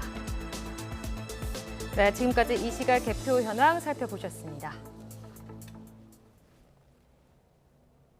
네, 역대 최고의 사전투표율을 기록하면서 25년 만에 80% 투표율을 넘기는가 했던 이번 대선 전체 투표율은 77.1%로 지난 19대 대선보다 0.1%포인트 낮게 기록됐습니다. 예, 지역별로는 광주광역시의 투표율이 가장 높았고요. 또 제주가 가장 낮았습니다. 한현희 기자의 보도입니다. 이번 20대 대통령 선거의 최종 투표율은 77.1%로 잠정 집계됐습니다. 아침 6시에 시작된 투표는 순조롭게 진행돼 오전 투표율은 가파르게 올랐습니다. 하지만 오후 1시 사전 투표율 36.93%가 합산된 뒤 오후 들어서부터는 증가폭이 서서히 떨어졌습니다. 결국 지난 대선 투표율 77.2%보다 0.1%포인트 적은 77.1%를 기록했습니다. 역대 가장 높은 사전 투표율이 최종 투표율을 더 끌어올릴 것으로 기대됐지만 결과적으로 분산 투표가 됐다는 분석이 나옵니다. 또 보궐선거로 본투표를 저녁 8시까지 진행했던 지난 대선보다 투표 시간이 짧았던 것도 영향을 미친 것으로 보입니다. 지난 1997년 15대 대선 이후 25년 만에 투표율 80%를 넘길 거란 기대도 이뤄지지 않았습니다. 하지만 2000년대에 치러진 5차례의 대선 가운데서는 박근혜 전 대통령 탄핵 뒤 초유의 보궐선거였던 19대 대선에 이어 두 번째로 높은 수치를 기록했습니다. 지역별로는 광주와 전남, 전북 등 호남 지역이 최상위권을 기록했고 세종도 호남을 제외하고 전국에서 유일하게 80%를 넘었습니다.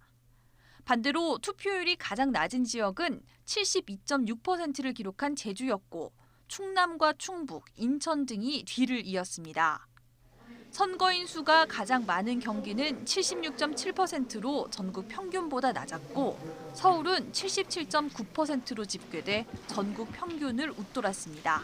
YTN 한현입니다. 코로나19 대유행 속에 확진으로 격리 중인 유권자들도 사상 처음으로 대선 당일 투표에 나섰습니다.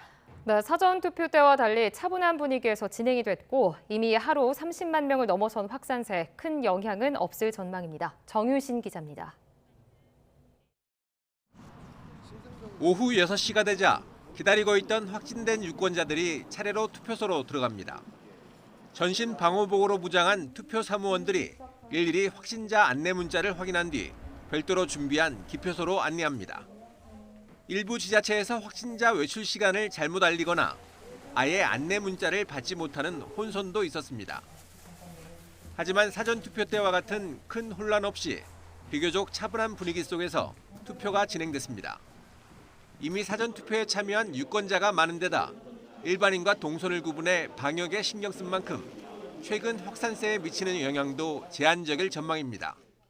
투표소에서 교차 감염자가 추가로 코로나 확진자가 늘긴 하겠지만 이미 증가하는 추세에 이제 일부 기여할 뿐이지 이것이 확진자 폭증에 어떤 더 큰 기폭제가 되리라고 생각되기는 어렵다고 생각이 됩니다. 방역 패스 해제와 거리두기 완화 등으로 누적 확진자가 500만 명을 넘어서며 국민 10명 중 1명이 코로나에 감염된 상황. 전문가들은 정부가 이미 대선을 앞두고 방역 정책을 크게 완화한 만큼 앞으로 2주가량 30만 명 안팎의 확진자 발생이 불가피하다고 보고 있습니다. 대선 즈음한 상황들, 또 거리두기와 관련된 여러 정책적인 변화, 이런 여러 가지 조건들이 대선 이후의 유행 상황을 어느 정도 악화시킬 가능성은 높다. 이번 대선 투표소로 활용된 일부 학교 시설에선 확진자가 다녀간 이후 감염 가능성 우려도 제기됐습니다. 방역당국은 투표 종료 이후 전문업체가 철저히 소독과 환기를 실시한 만큼 추가 감염 가능성은 없다고 강조했습니다. 중앙선관위는 오후 6시 이후 투표에 참여한 확진 격리자를 포함한 유권자가 61만 8천여 명으로 잠정 집계했습니다. YTN 정신입니다.